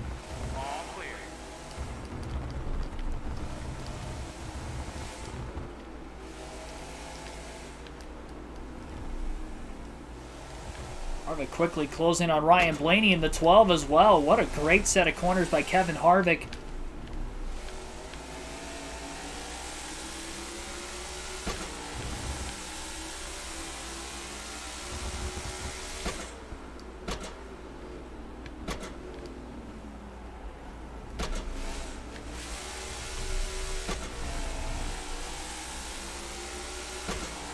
Stay in the draft of the 12 now. Elliott's starting to lose some time from the top 3.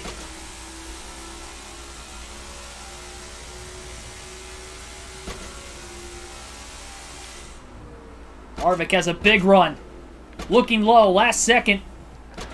Sticks the corner perfectly. Blaney almost crosses him over, but not quite, as Harvick was loose trying to shift while he was on the curbing still with the right side tires.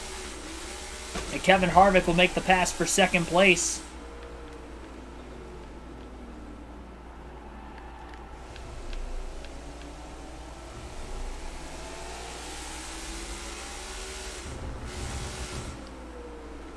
Harvick not messing around here in stage 2. Stage 3, rather. Stage 2, he was messing around.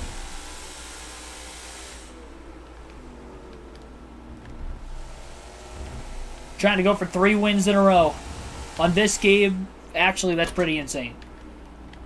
Next race at Richmond, it's a 50% race on Wednesday night, where he'll have a chance to go for 4 in a row. He won the first 50% race of the season at Phoenix just a couple races ago, which started this streak.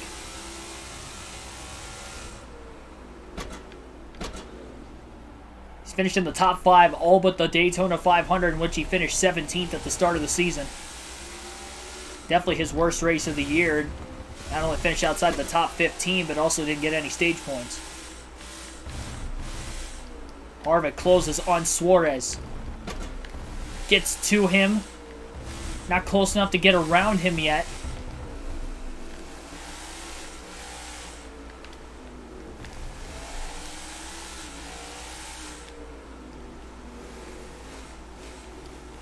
Battle for the lead.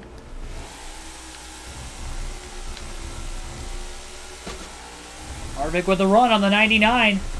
Going to the outside. And now an undercut down to the bottom. He set that up perfectly.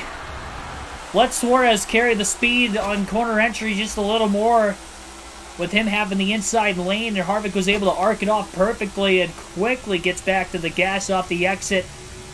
Great crossover move by Kevin Harvick.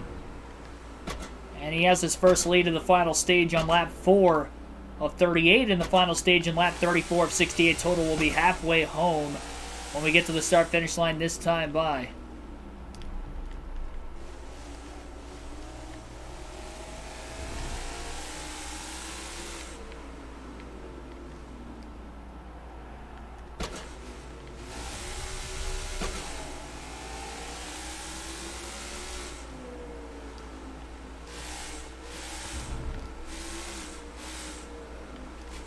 I don't think the stereo was going out above. I think he was just kind of flubbing in his interview post-race. I understand why he said that. Less of a chance of potentially getting the hammer, the rule book thrown at him, I guess, by NASCAR.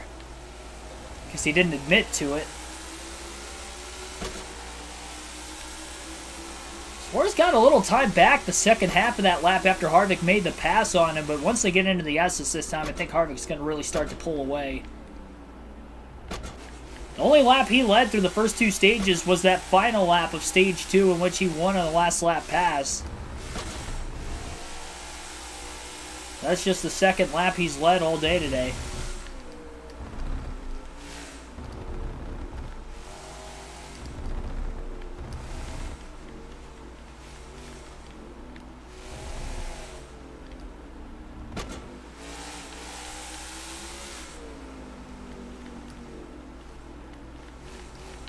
Chastain got pushed out of the way by who?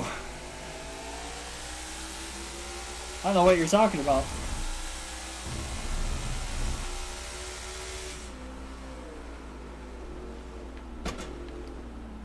Harvick might call a career after next year. I figured that was going to be the case anyway.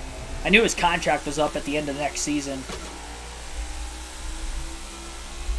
I know he talked about on the Dale Jr. download when he was on late last year that he really didn't even want to re-sign the contract. Was hoping that last year was going to be his final year, but then he ended up re-signing a 2-year deal anyway. For one reason or another. And who knows, maybe that'll change again. The lack of the fun I think he's had over the last 2 years, to say the least, outside of the couple wins he's had this season, yeah, it seems like he's more aggravated now than ever before, so I don't think he'll want to sign another contract, to be completely honest. I don't know what SHR is going to do, though. So Almirola's sticking around another year. Let's say Almirola and Harvick retire at the end of next season. Who is going to fill in 2 spots? I mean, you have Ryan Preece. Custer's not performing well, but you might have to just keep him around just because you need another ride. Like, somebody's going to have to drive the car, and at least he has experience. I don't think you want to put Riley Herbst in there. Haley Deegan's not going to be ready after 1 year of Xfinity, no matter how good she does next year. Unless she has a Ty Gibbs-like season, but I doubt that's going to happen. Ty Gibbs is one of a kind. Yeah, I don't know. It'll be interesting. They definitely have Priest in the pipeline. But they'll have 2 open cars, though. Potentially 3, depending on what they do with Custer. Interesting development at SHR. Riley Herbst to the Cup Series. Oh, boy. Riley Herbst to the Cup Series is the equivalent of if you had a son or daughter and they're like 15 years old and you take them out on the road for the first time with their driver's permit. Like that's what it would feel like for the rest of the field in a car around Riley Herbst in the Cup Series. You know how tense that would be? Having a death grip on the steering wheel, like, just don't wreck the field. Please don't wreck. Flirting with the sand in some corners? That's good. As long as I'm not in it. Tires are going to definitely start to wear over time. It's going to be a 2 pit stop final stage regardless. I doubt we're going to see any cautions. We haven't seen any yet today. through the first 2 stages for incident. Only the stage breaks have been the cautions. Pretty straightforward race so far.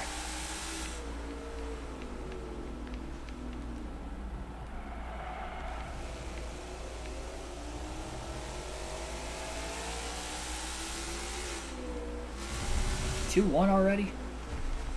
How many minutes do they have left in the first period? Feels like both teams were off and running early. And, I mean, you never know. Matt DiBenedetto, that wouldn't be unrealistic. I mean, he was driving with Ford the last time he was in the Cup Series. I mean, he's with Chevy now in the trucks.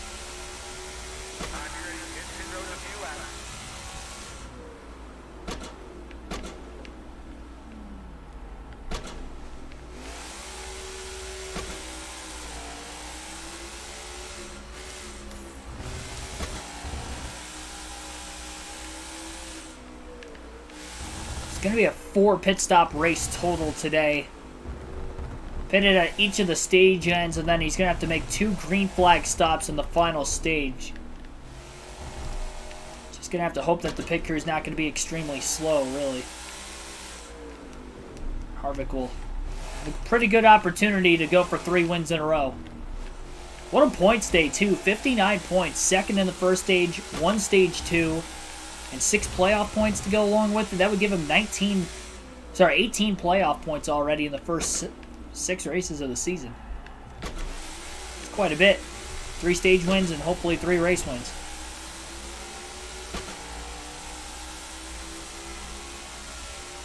I'm not even putting any repair time on here. It doesn't fix anything in this game. I've only made contact with a few cars in the entire race today, so most of the damage was just kind of on there from before.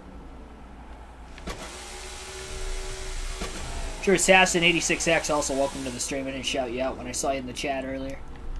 Apologize.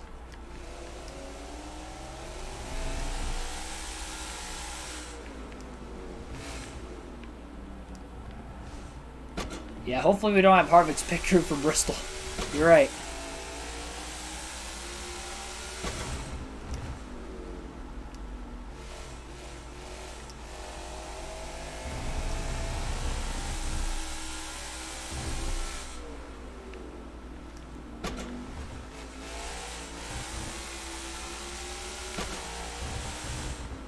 Minutes left in the first.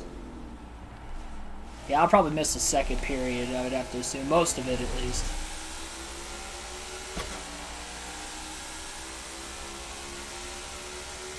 Only a few laps till we finish. I did hear that also. Let's go, Brandon. I don't know if I heard it directly from there. I don't know if it was like the NASCAR Weekly podcast guys mentioned something about it, but I do remember hearing something about that somewhat recently.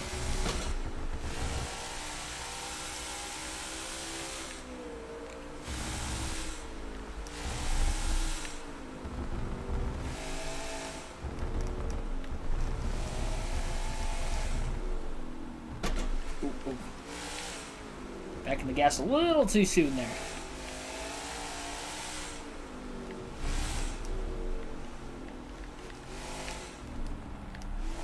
Definitely the biggest lead Harvick's had today.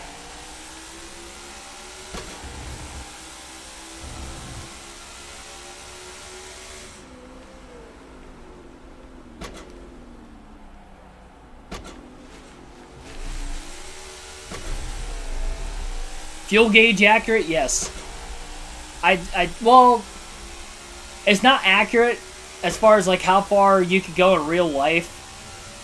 Because Vegas, we could only go like 40 laps on fuel, 45. Like, that's not accurate, but it's accurate in the sense that when it gets down pretty low, you will likely run. Now, I've never ran out of gas with this fuel gauge. I don't want to find out how accurate it really is, but if we get down pretty low on fuel, we'll be pitting for sure. We know we could go 15 laps based on the 15 laps that were in Stage 1, Stage 2 that we didn't have any cautions for, so probably looking at pitting at least at lap 15. I wouldn't even stretch it to lap 16, come back around. I would just pit at lap 15 and then lap 29 and go the rest of the race, those final 10 laps, 9 or 10 laps to the finish. Probably going to be the strategy call for Harvick here. You know, everybody's going to have to pit twice. Everybody pitted during the stage breaks. This is right at the edge of the fuel window anyway. Why it's so crucial for Harvick to build out his lead as much as he possibly can right now. Alternate through the different camera angles for the first time in the race today. A little bit wide in turn 1.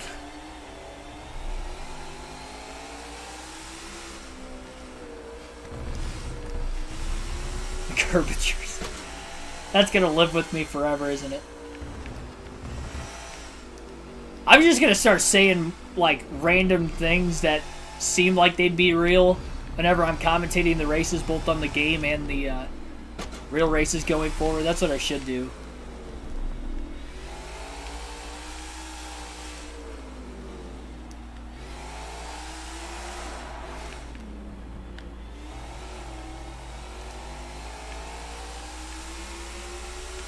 The overcast skies makes it look like it's going to rain. It'd be cool if we had an option for it to rain in a NASCAR game. They got to get the regular game fixed first before they think about adding something like that. Some of these tracks, it is like it's raining outside. How slippery it is most of the time. Yeah, True Assassin, thanks for tuning in, man. Cock Bubba wrecked Larson like that. Yeah, I mean, I think it caught most people by surprise, to be completely honest. The strange thing is with that, too, I mean, obviously, we talk about the safety, the reason why he shouldn't do it. I think another reason it was so shocking, because he's also been someone that's been critical, at least over the radio, about, you know, the safety in the next-gen car. I think I've heard him say, like, 2 times this season about, like, the hardest hit he's ever had. I mean, we've heard that from, like, a lot of drivers, but I can remember Daytona was one during that rain caution, and it looks like Harvick has just spun out off the curbing, and he is going to lose the lead. Wow, that just came out of nowhere. Harvick back to 5th. Lost control. That was about turn 14. Turn 14, Kevin Harvick loses control, spins out. Now he's back to 5th. Second time he spun out today. First time in that corner. That hasn't been one that's been challenging for him most of the day, but it was that time. Daniel McKeon, thanks for tuning in.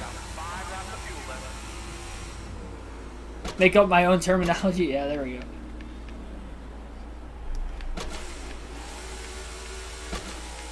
A damn pothole. Yeah. There's a pothole on the track.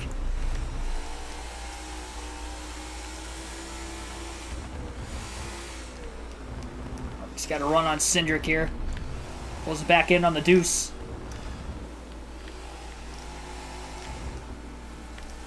Harvick all over the back of Cindric.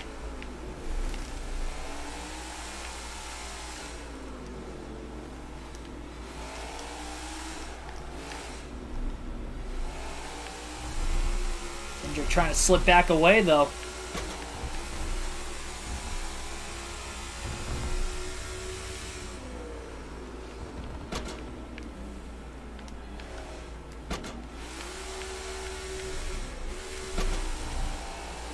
Jacob NASCAR, thanks for tuning in.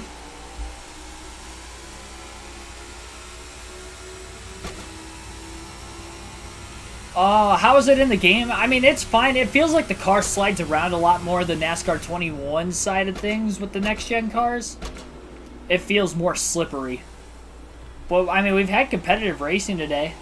Like, give ourselves that much. We had a great battle for the stage win in Stage 2. And even just to get up to 2nd in Stage 1 was pretty fun also.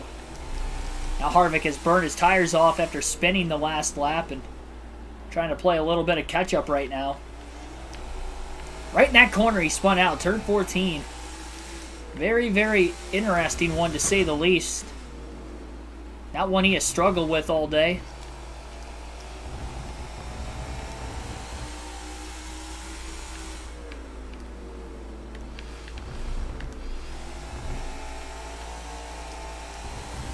Like to get to the lead before he has to pit that first time. Sends it on Cindric in turn 20. A little contact, and that's going to spin Harvick out. I'm in the way. Everybody going around Kevin Harvick. Second time he spun back-to-back laps. That was after contact with Cindric, though. It didn't take much to spin the car out. Harvick going backwards in the last couple laps, now back to 8th. Went from 1st to 5th, and now from 5th to 8th.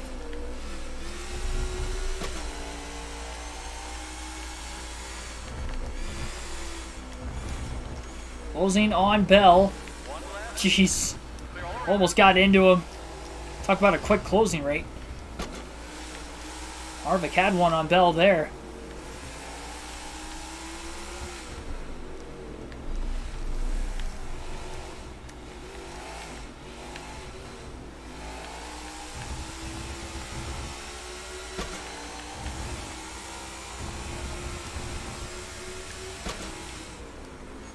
Was hanging out in the draft. Now he's going to try to blow by Bell a little bit too far wide.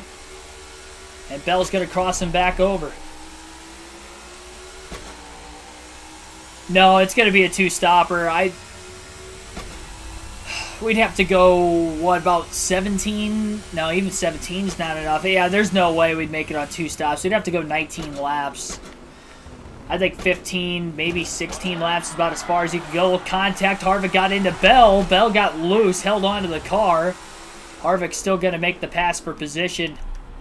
And that will move Harvick up to 7th.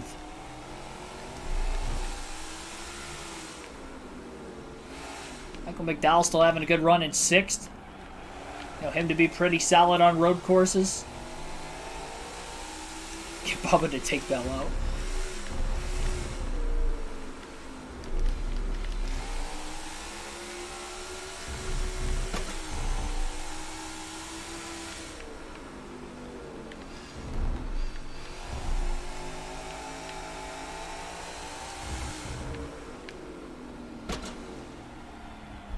Wow.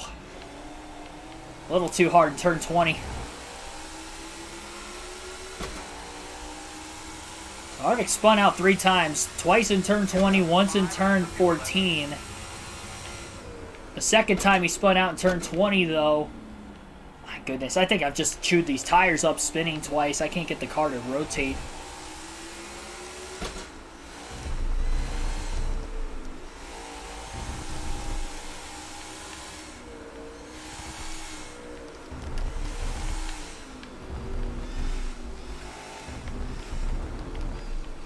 Tires are already older in the sense that this is the 12th lap on these tires to start the stage. Around a 3.5 mile road course, quite a bit of time.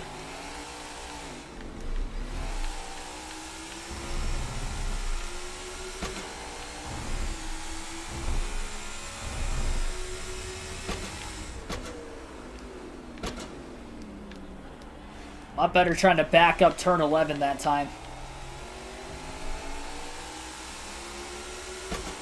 Don't lift. You kind of have to in a road course.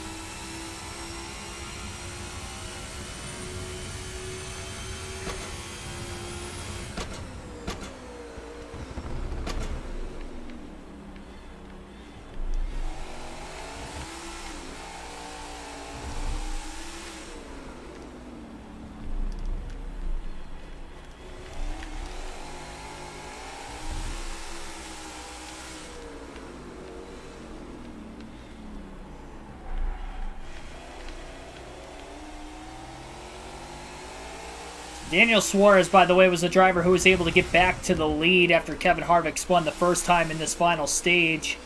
That's who's out in front right now. Blaney second, Elliott third, followed by Cindric, Chastain the top 5.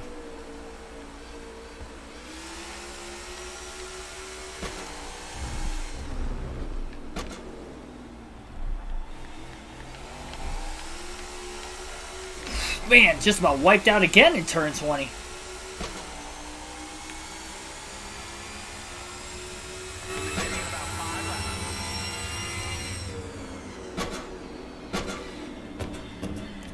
Really good view of the elevation changes from this camera angle.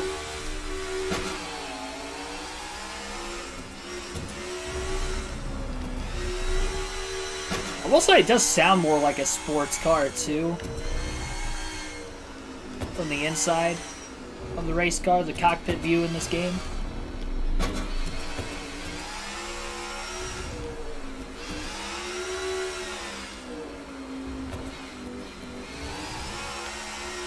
I think if the leaders even pit this time by, you have to pit the same time if you're Kevin Harvick.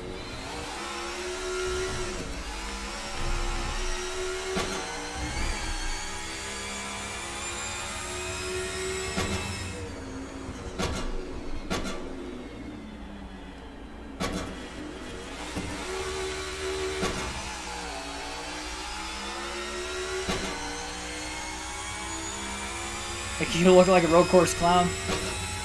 Wear out the tires way overdrive the corner. Yeah, I'm having a hard time with that right now, to be completely honest. Got back the corners up so much more. I'm alright with using the excess pavement at least a little bit.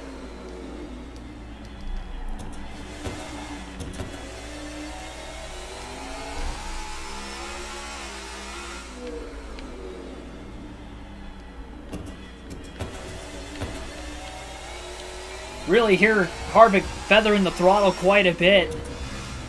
Middle of the corner, trying to keep from powering back into it way too quickly.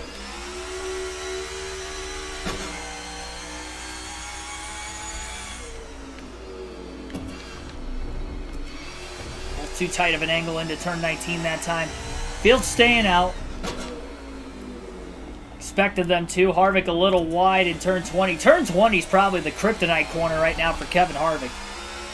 He can get through there really well, but the times he doesn't, it's not pretty at all. You almost wonder if you consider short pitting. I'm not going to short pit yet. If I do short pit, it's going to be the final stop.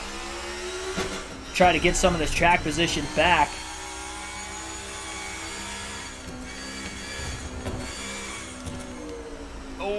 I thought Harvick was going to miss the corner. These tires are gone. I mean, the SS is his best area of the racetrack, and he is pushing quite a bit compared to normal, and he desperately needs fresh tires back on this car. He's just got to limp it back around.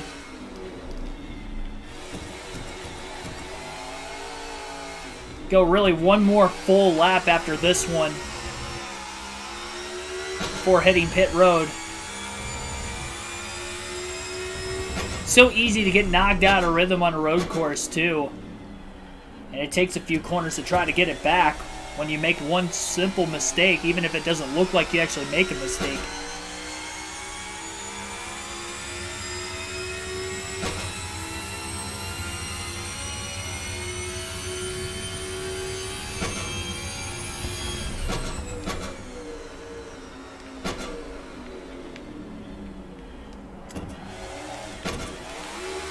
Oh, man. Really see the rear wheel spinning. No front grip.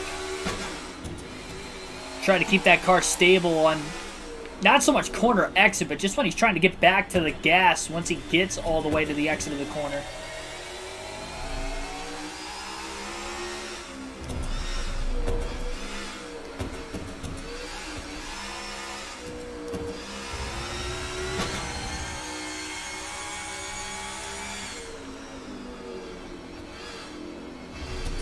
Oh, leader's coming in this time. Means Harvick's going to be on his way in as well. Not even sure what the pit road speed limit is. Well, Harvick's in.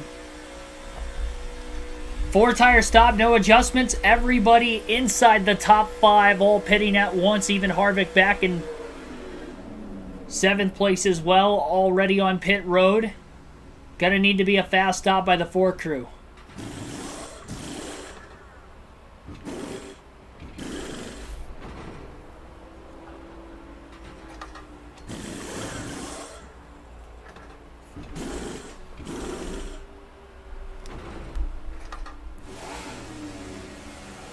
Not a bad pit stop at all. Looked like Harvick might have gained a little bit of time, at least on the two of Cindric.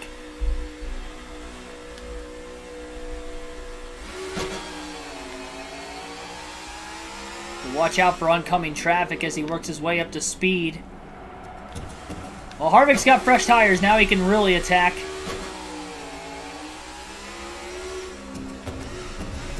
Pitted a lap earlier, so probably looking at pitting about lap 28 now.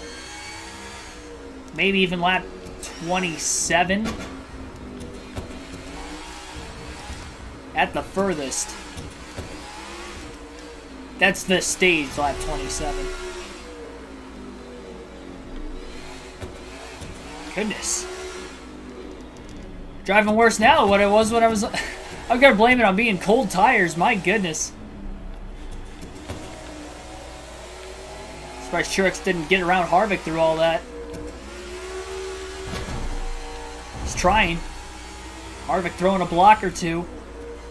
Or more.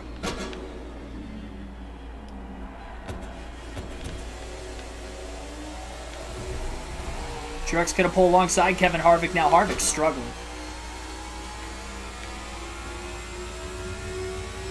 Truex underneath. Got a drag race into turn 11. 19 is going for it. Harvick gonna try to back the corner up a little bit more. Still went wide. And gets passed by Ty Dillon in the 42 as well. To get back alongside Dillon. Gonna make a pass, not gonna happen. Harvick's sliding around.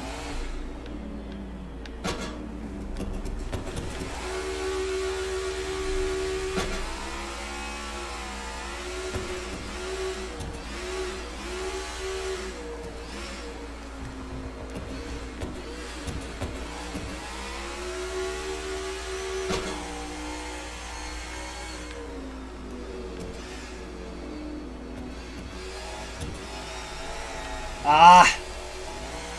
Out in the sand now goes Kevin Harvick.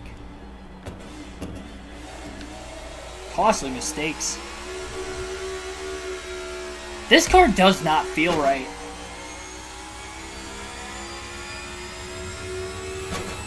The lack of rear grip in this race car is even more, I'd say, worse now than what it was even when he was on older tires at the end of the run. Expected more grip, and that just hasn't been the case.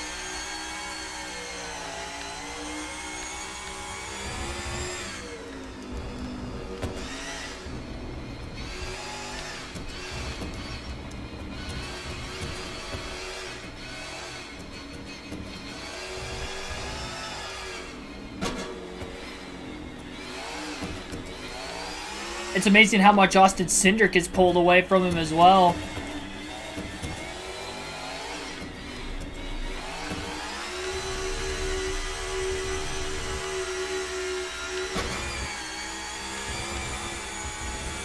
I just get an NHL contract on this full tire? Maybe. Come on. I mean, it is not turning. That is unbelievable. I'm stuck. Stuck in the sand.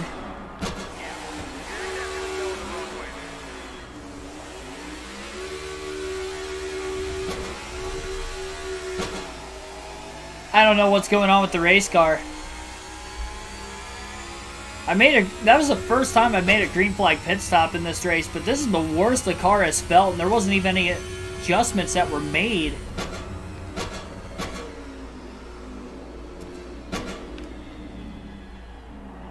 It is just, it doesn't want to turn. It's too tight on entry and way too loose on exit. It's amazing how good this race car was until it just wasn't good anymore. Bold pass by Tyler Reddick. A shot from Harvick, and that's going to turn Harvick around with the contact. Trying to get out of the way, but the 16's pushing me while I'm trying to get out of the way. Oh, AJ.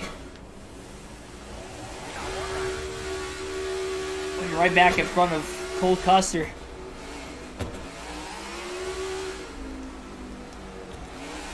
Major contact has just spun around Kevin Harvick.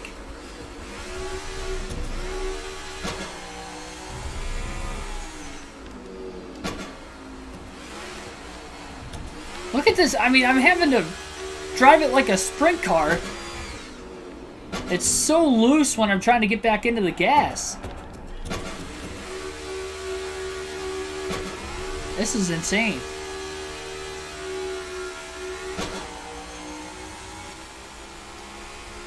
Spin City, yes it is.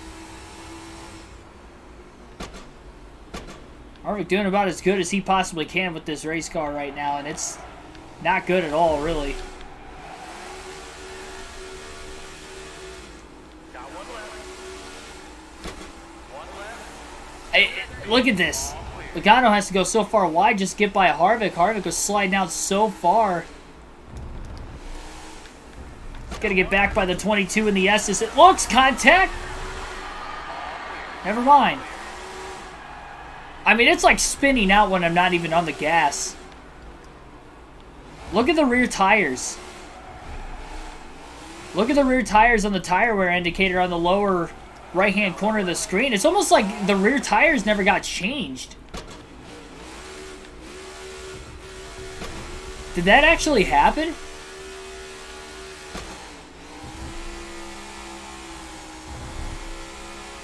Like, the rear tire should not be that worn out after 4 laps. I spun out. I feel like there's a glitch with this game when you pit under green at COTA. I don't think it changed my rear tires. I didn't even look at that till just now, but look at where the rear tires are on the tire wear indicator. Look at where the front tires are. We pitted at lap 14. We've ran 3 laps. And sure, Harvick has spun out twice, but his tires weren't even that wore out before.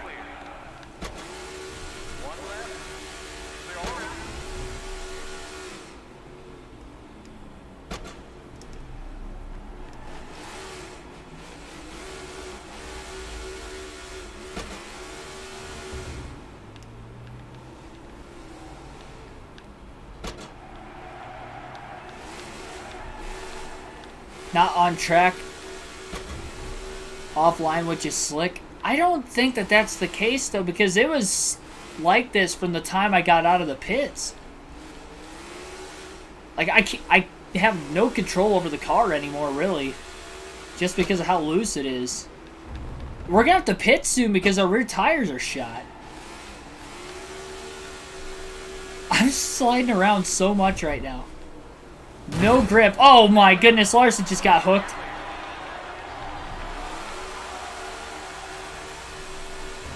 Harvick's out in the grass.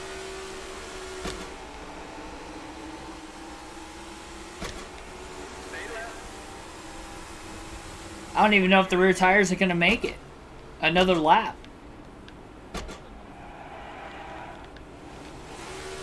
Yeah. Who is that, Rat?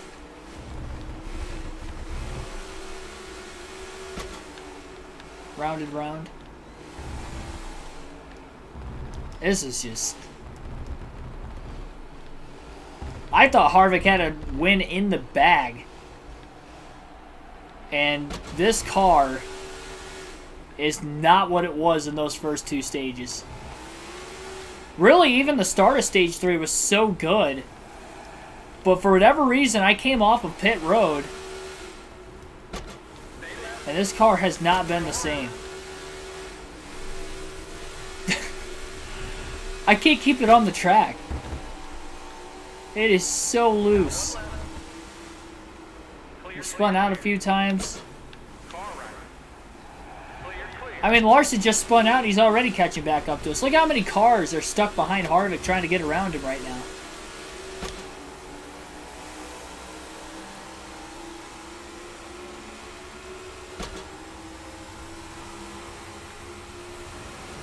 Getting split. Harvick's gonna have to pit this time. Yikes! Fit into that gap pretty perfectly.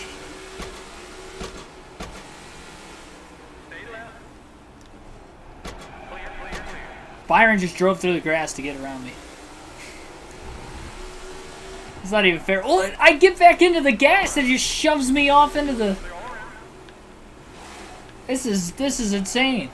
I'm going to pit this time. We're going to see where those rear tires are when I come out of the pit lane. I don't think they changed the rear tires. Like, the animation showed them changing the rear tires, but I don't think the game actually put new rear tires on the car. They should not be that worn out after 5 laps.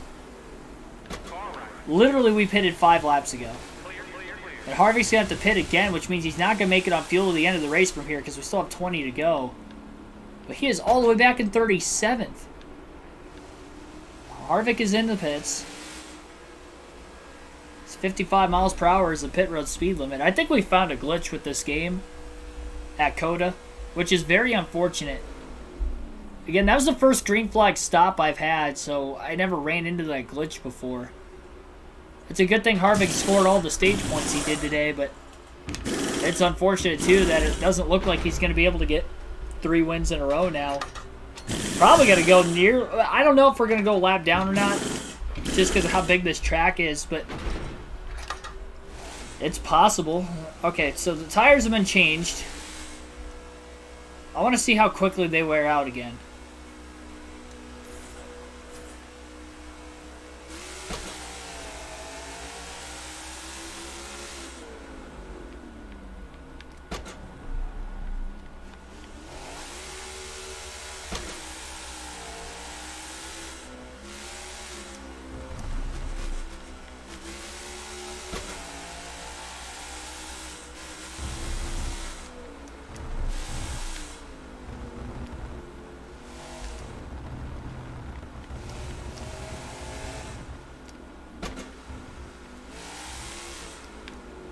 It's still kind of doing that. I don't know why it's so loose.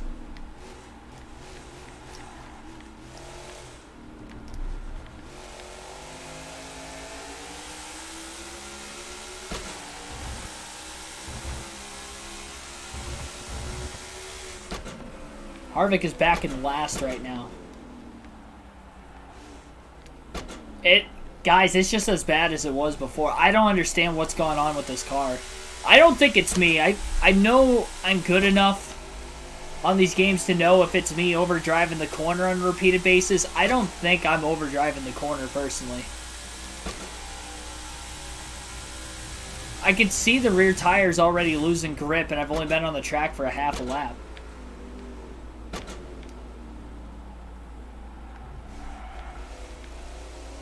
I mean, this is ridiculous.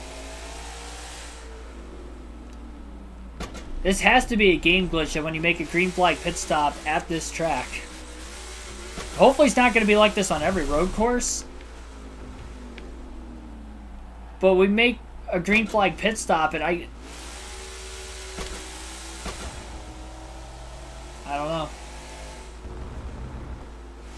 We haven't had a caution per incident. We saw couple cars spin today already. Obviously, Harvick spun out about 4 or 5 times already. We never got a caution. Even the couple times he's actually sitting in the middle of the racetrack when it happened.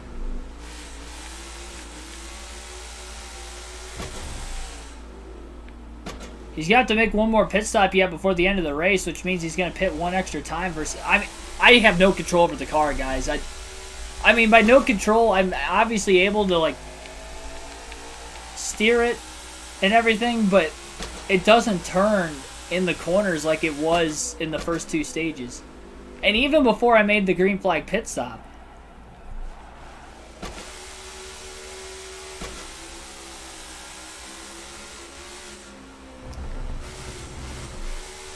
Kurt Busch slides between 2 cars first. Yeah, that was very similar to it, actually. I mean, even the S is like how much worse I am there now versus before.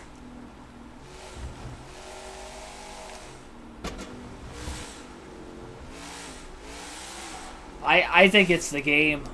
It has to be the game. I mean, I can't, it's like driving on ice. Literally the equivalent of driving on ice. Look at this. I'm surprised I've held on to it as much as I have. I mean, it kind of stinks. Like, we had to pit under green because we haven't had any cautions per incident. We were able to pit under the stage breaks in the first 2 stages.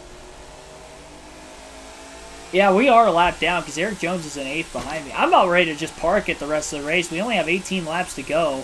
I'm in dead last. I have to pit one more time. We've got stage points.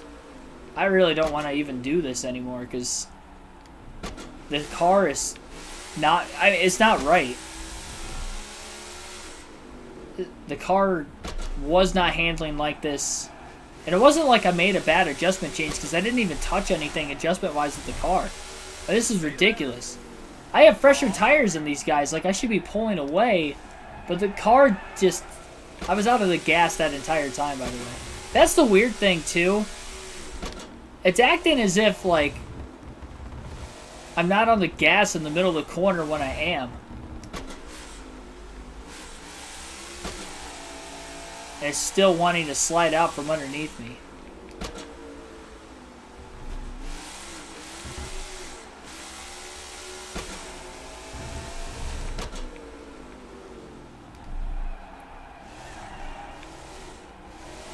No grip. Jesus. All clear.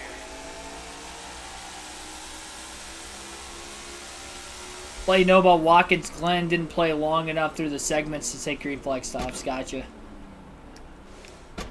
I mean, we'll know. I've never had that issue on an oval on this game, though, where I lose rear grip when I make green flag pit stops.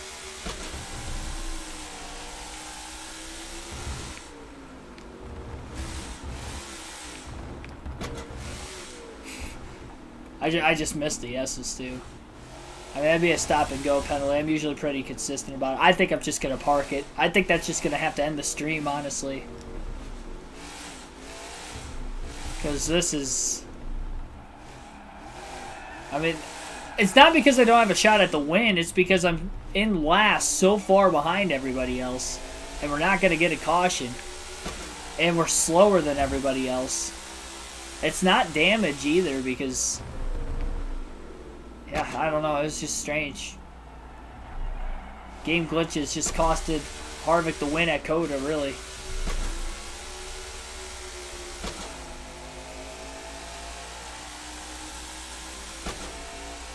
Hope for the best when we get to the next road course, which isn't for a little bit yet before we go to Sonoma, but hopefully we don't have these issues at other road courses this year. Otherwise, it's all about stages and nothing else. That's a shame, too, because we had such a great race up until this glitch.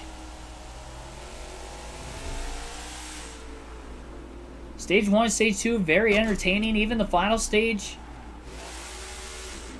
pretty entertaining leading into the pit stops. I mean, this is... I just tried to get into the gas.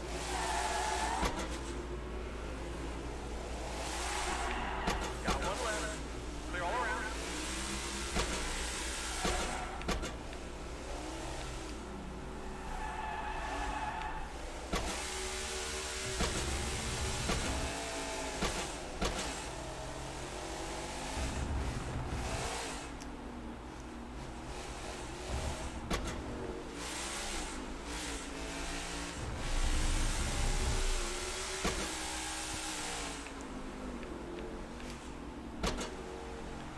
Not a glitch that happens if you damage it. No, because, I mean, the damage that you see on the car right now was already on it before, and it wasn't handling like this. I don't even think I hit a car at all in the final stage leading up to my pit stop either, and it wasn't handling like this before I pitted.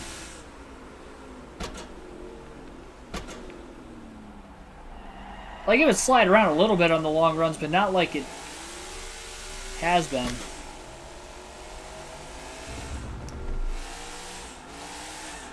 Not like this.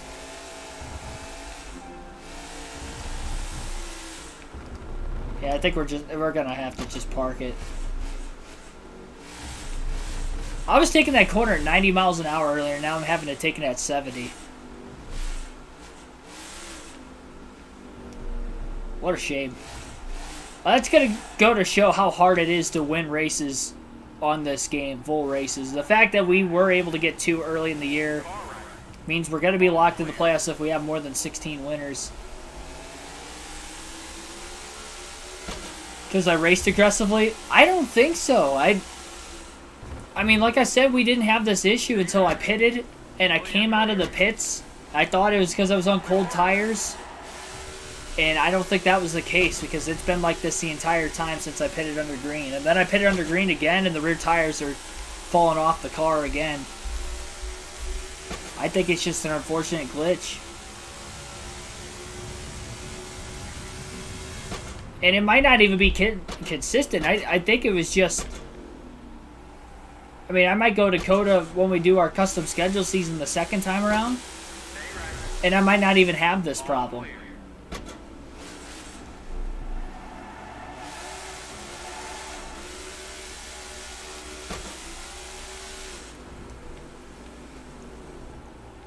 Who knows?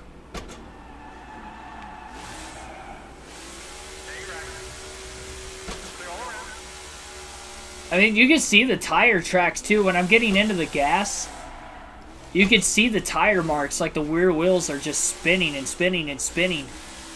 It doesn't matter how hard I'm on the gas or little I'm on the gas. You can see tire tracks on the bottom of the car, skid marks. I'm driving a 410 sprint car on a road course. I mean, look at... Yeah, we're gonna have to call it quits for tonight. We got our stage points. It's gonna hurt us finishing last still, but might cost us the regular season points lead. I can't do this for another, well, however many laps we have left, like 16. I don't want to just ride around like this the rest of the race.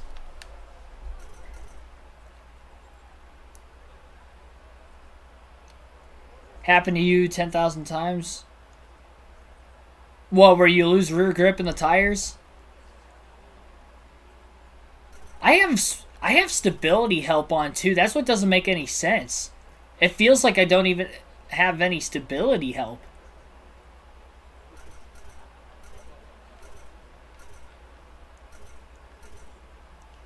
I only have it on for the road courses and the short tracks.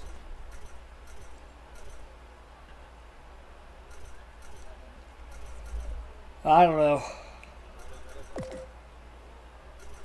I want to see if it turned it off, potentially. I'm not going to be able to check on this. Yeah, I mean, maybe the glitch was it turned it off, so I'm not able to, you know, drive the car the way I was. I have no clue.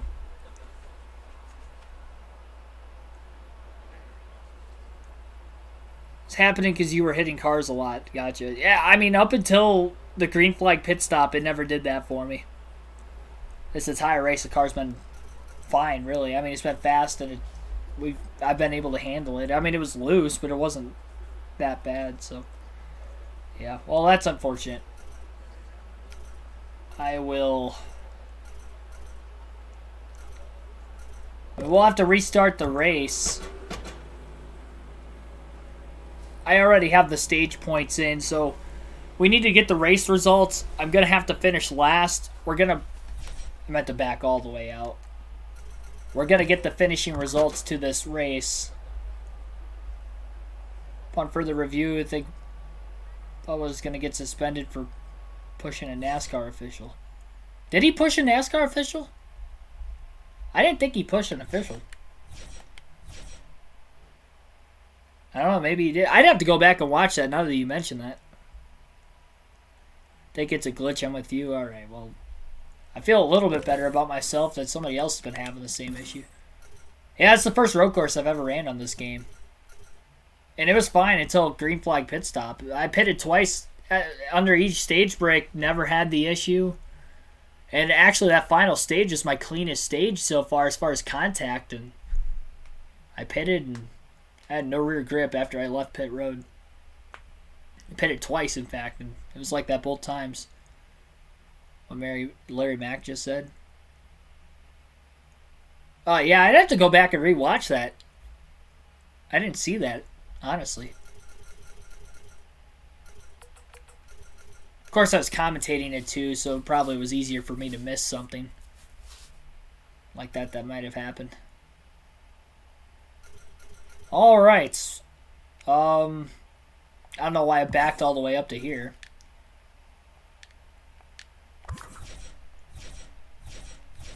So we're going to have to go into race now before we end the stream. And we're going to have to put the race to 2%. We're going to have Kevin Harvick finish last because that's where we finished. So no third win of the season for Kevin Harvick today. We'll see if we get a fifth different winner to lock themselves up in the playoffs. And hopefully Harvick can retain the regular season championship lead, but I don't know that that's necessarily going to be an easy feat, considering Truex did get stage points in stage 2. I don't remember if he got any in stage 1 or not. Either way, Harvick outscored him in the stages, but Truex was in the top 10 there late. It's going to randomize the starting order up quite a bit, though, and I think this is only going to be like 1 or 2 laps, just to get the finishing results for our points. Welcome to the Circuit of the Americas here in Austin, Texas. I'm Alex Hayden, and we're 26 likes on the stream. Be sure to hit that like button if you have not done so tonight. Subscribe for more daily NASCAR content. We'll play a game that doesn't really glitch hardly at all, if at all, and that will be NASCAR 06 tomorrow night, as we will be racing at Talladega for the Aaron's 499 for our Cup Series custom schedule season there. That'll be a lot of fun. Going to Dega tomorrow night.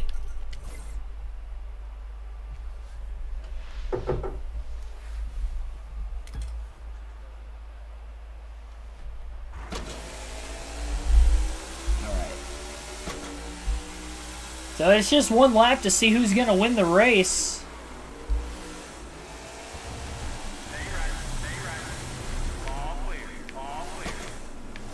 Gonna try not to make contact with anybody here. I was in the grass. I just want to see who's going to be up at the finish of this.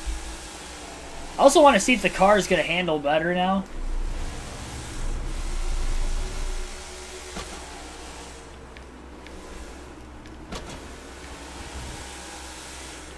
Oh, Bush pulled out. I'm just going to... I'm not racing for anything. I'm finishing last anyway. The car's handling a lot better, though. I will say that much. Don't hit anybody. Don't hit anybody. All right. Don't hit anybody. Sorry, Bowman. All right. He didn't wipe out.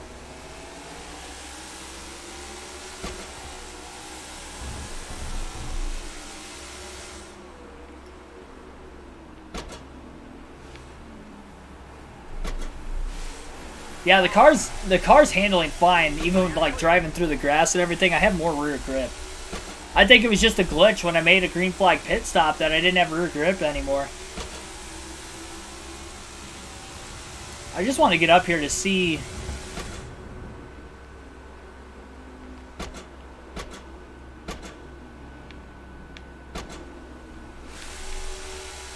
I'm not corner cutting. I'm not corner cutting. I'm not corner cutting.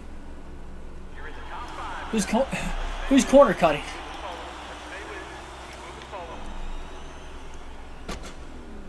The fact I'm not getting penalized for this.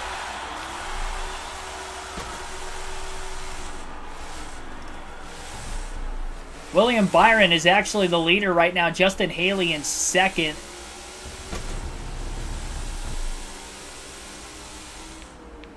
So William Byron is going to go on to win at COTA today. He is going to lock himself into the playoffs. He'll be the 5th different winner. Kevin Harvick going to finish in last.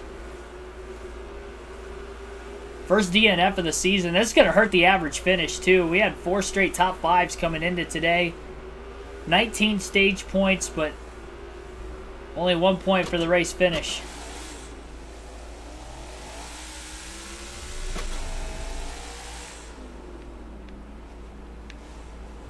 It's a shame we didn't get to see the clean finish of this race because we had a good race through the first 2/3. Almost 3/4 of the race. Kevin Harvick going to finish in last.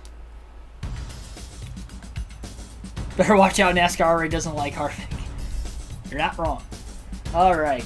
William Byron gets the victory by 2.1 seconds over Justin Haley. Haley was in the top 10 for a little bit. I think he scored stage points in stage 1 and also qualified top 10. So it looks like the running order for the most part is somewhat accurate. Elliott was in the top 5. Larson was top 10. Almirola I don't think was up there. I don't think Austin Dillon was in the top 10 either, along with Keselowski. Truex finishes 12th. Really stinks for Cindric. He was top 5 most of the day. So he lost a lot of points there at the end. Chastain was top 5, really like 5th through 7th most of the day. He didn't get a great finish either. Ryan Blaney as well. I mean, Blaney had the fastest car outside of Harvick in the race. I don't even know where he finished. He even race? Or did I miss him? Blaney 32nd. Yeah, that's going to hurt. That definitely randomized the finishing order up quite a bit. Some of the drivers are the same, but then there's some other drivers that would have competed for the win that didn't get a shot. Byron was kind of back half of the top 10 all day. Probably wasn't going to be in contention to win, assuming it was going to stay green to the very end. But it looks like we're going to end up with 3 cautions. Total in the race, 2 for the stage break, and then 1 for me just restarting it there at the end for a green-white checker finish to see who is going to win for points-paying purposes. But, yeah, Byron gets his first win of the season. He'll be the 5th driver locked into the playoffs. Justin Haley will be 2nd. Kyle Larson 3rd. Eric Almirola 4th. Chase Elliott will be 5th. Tyler Reddick 6th. Austin Dillon 7th. Alex Bowman 8th. Brad Keselowski 9th. Bubba Wallace will round out the top 10 in tonight's race. Take a couple screenshots. But, yeah, tomorrow night we'll have Talladega on our NASCAR 06 custom schedule season.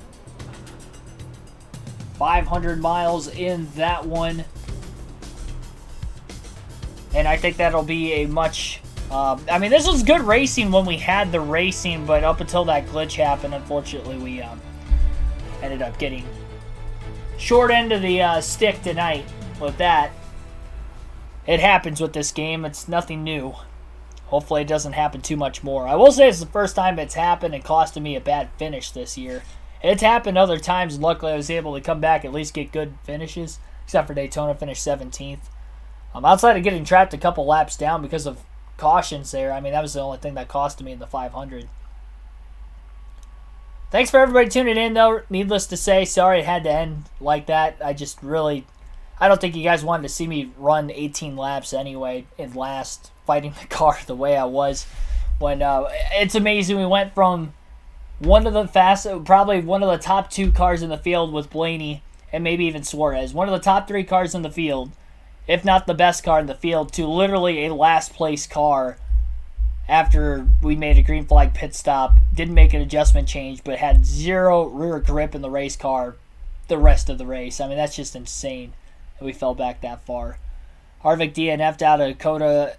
I mean, he did, 2021. Did he DNF this year too, or no? I don't think he did. He might have. I know he's not great at COTA. So, kind of fitting we finished last year today too. Worst finish of the season by far. First time we finished outside the top 20 in the first 5 races. And only the second time outside the top 5. Thanks for everybody watching. I'll see you guys tomorrow night, 6 p.m. Eastern Standard start time. It's going to be a fun one. Even more fun than the start of today's race, which was fun. It didn't end fun. Tomorrow's, it will end in a fun fashion. It'll probably come down to the final lap, as Talladega always does. But yep, Aaron's $4.99. See you guys tomorrow night. Have a good one, and thanks for the appreciation and support as always. Road to 5,000 subs. Most importantly, road to becoming a future NASCAR commentator for real races down the line. Appreciate the support. See you guys tomorrow night, everybody.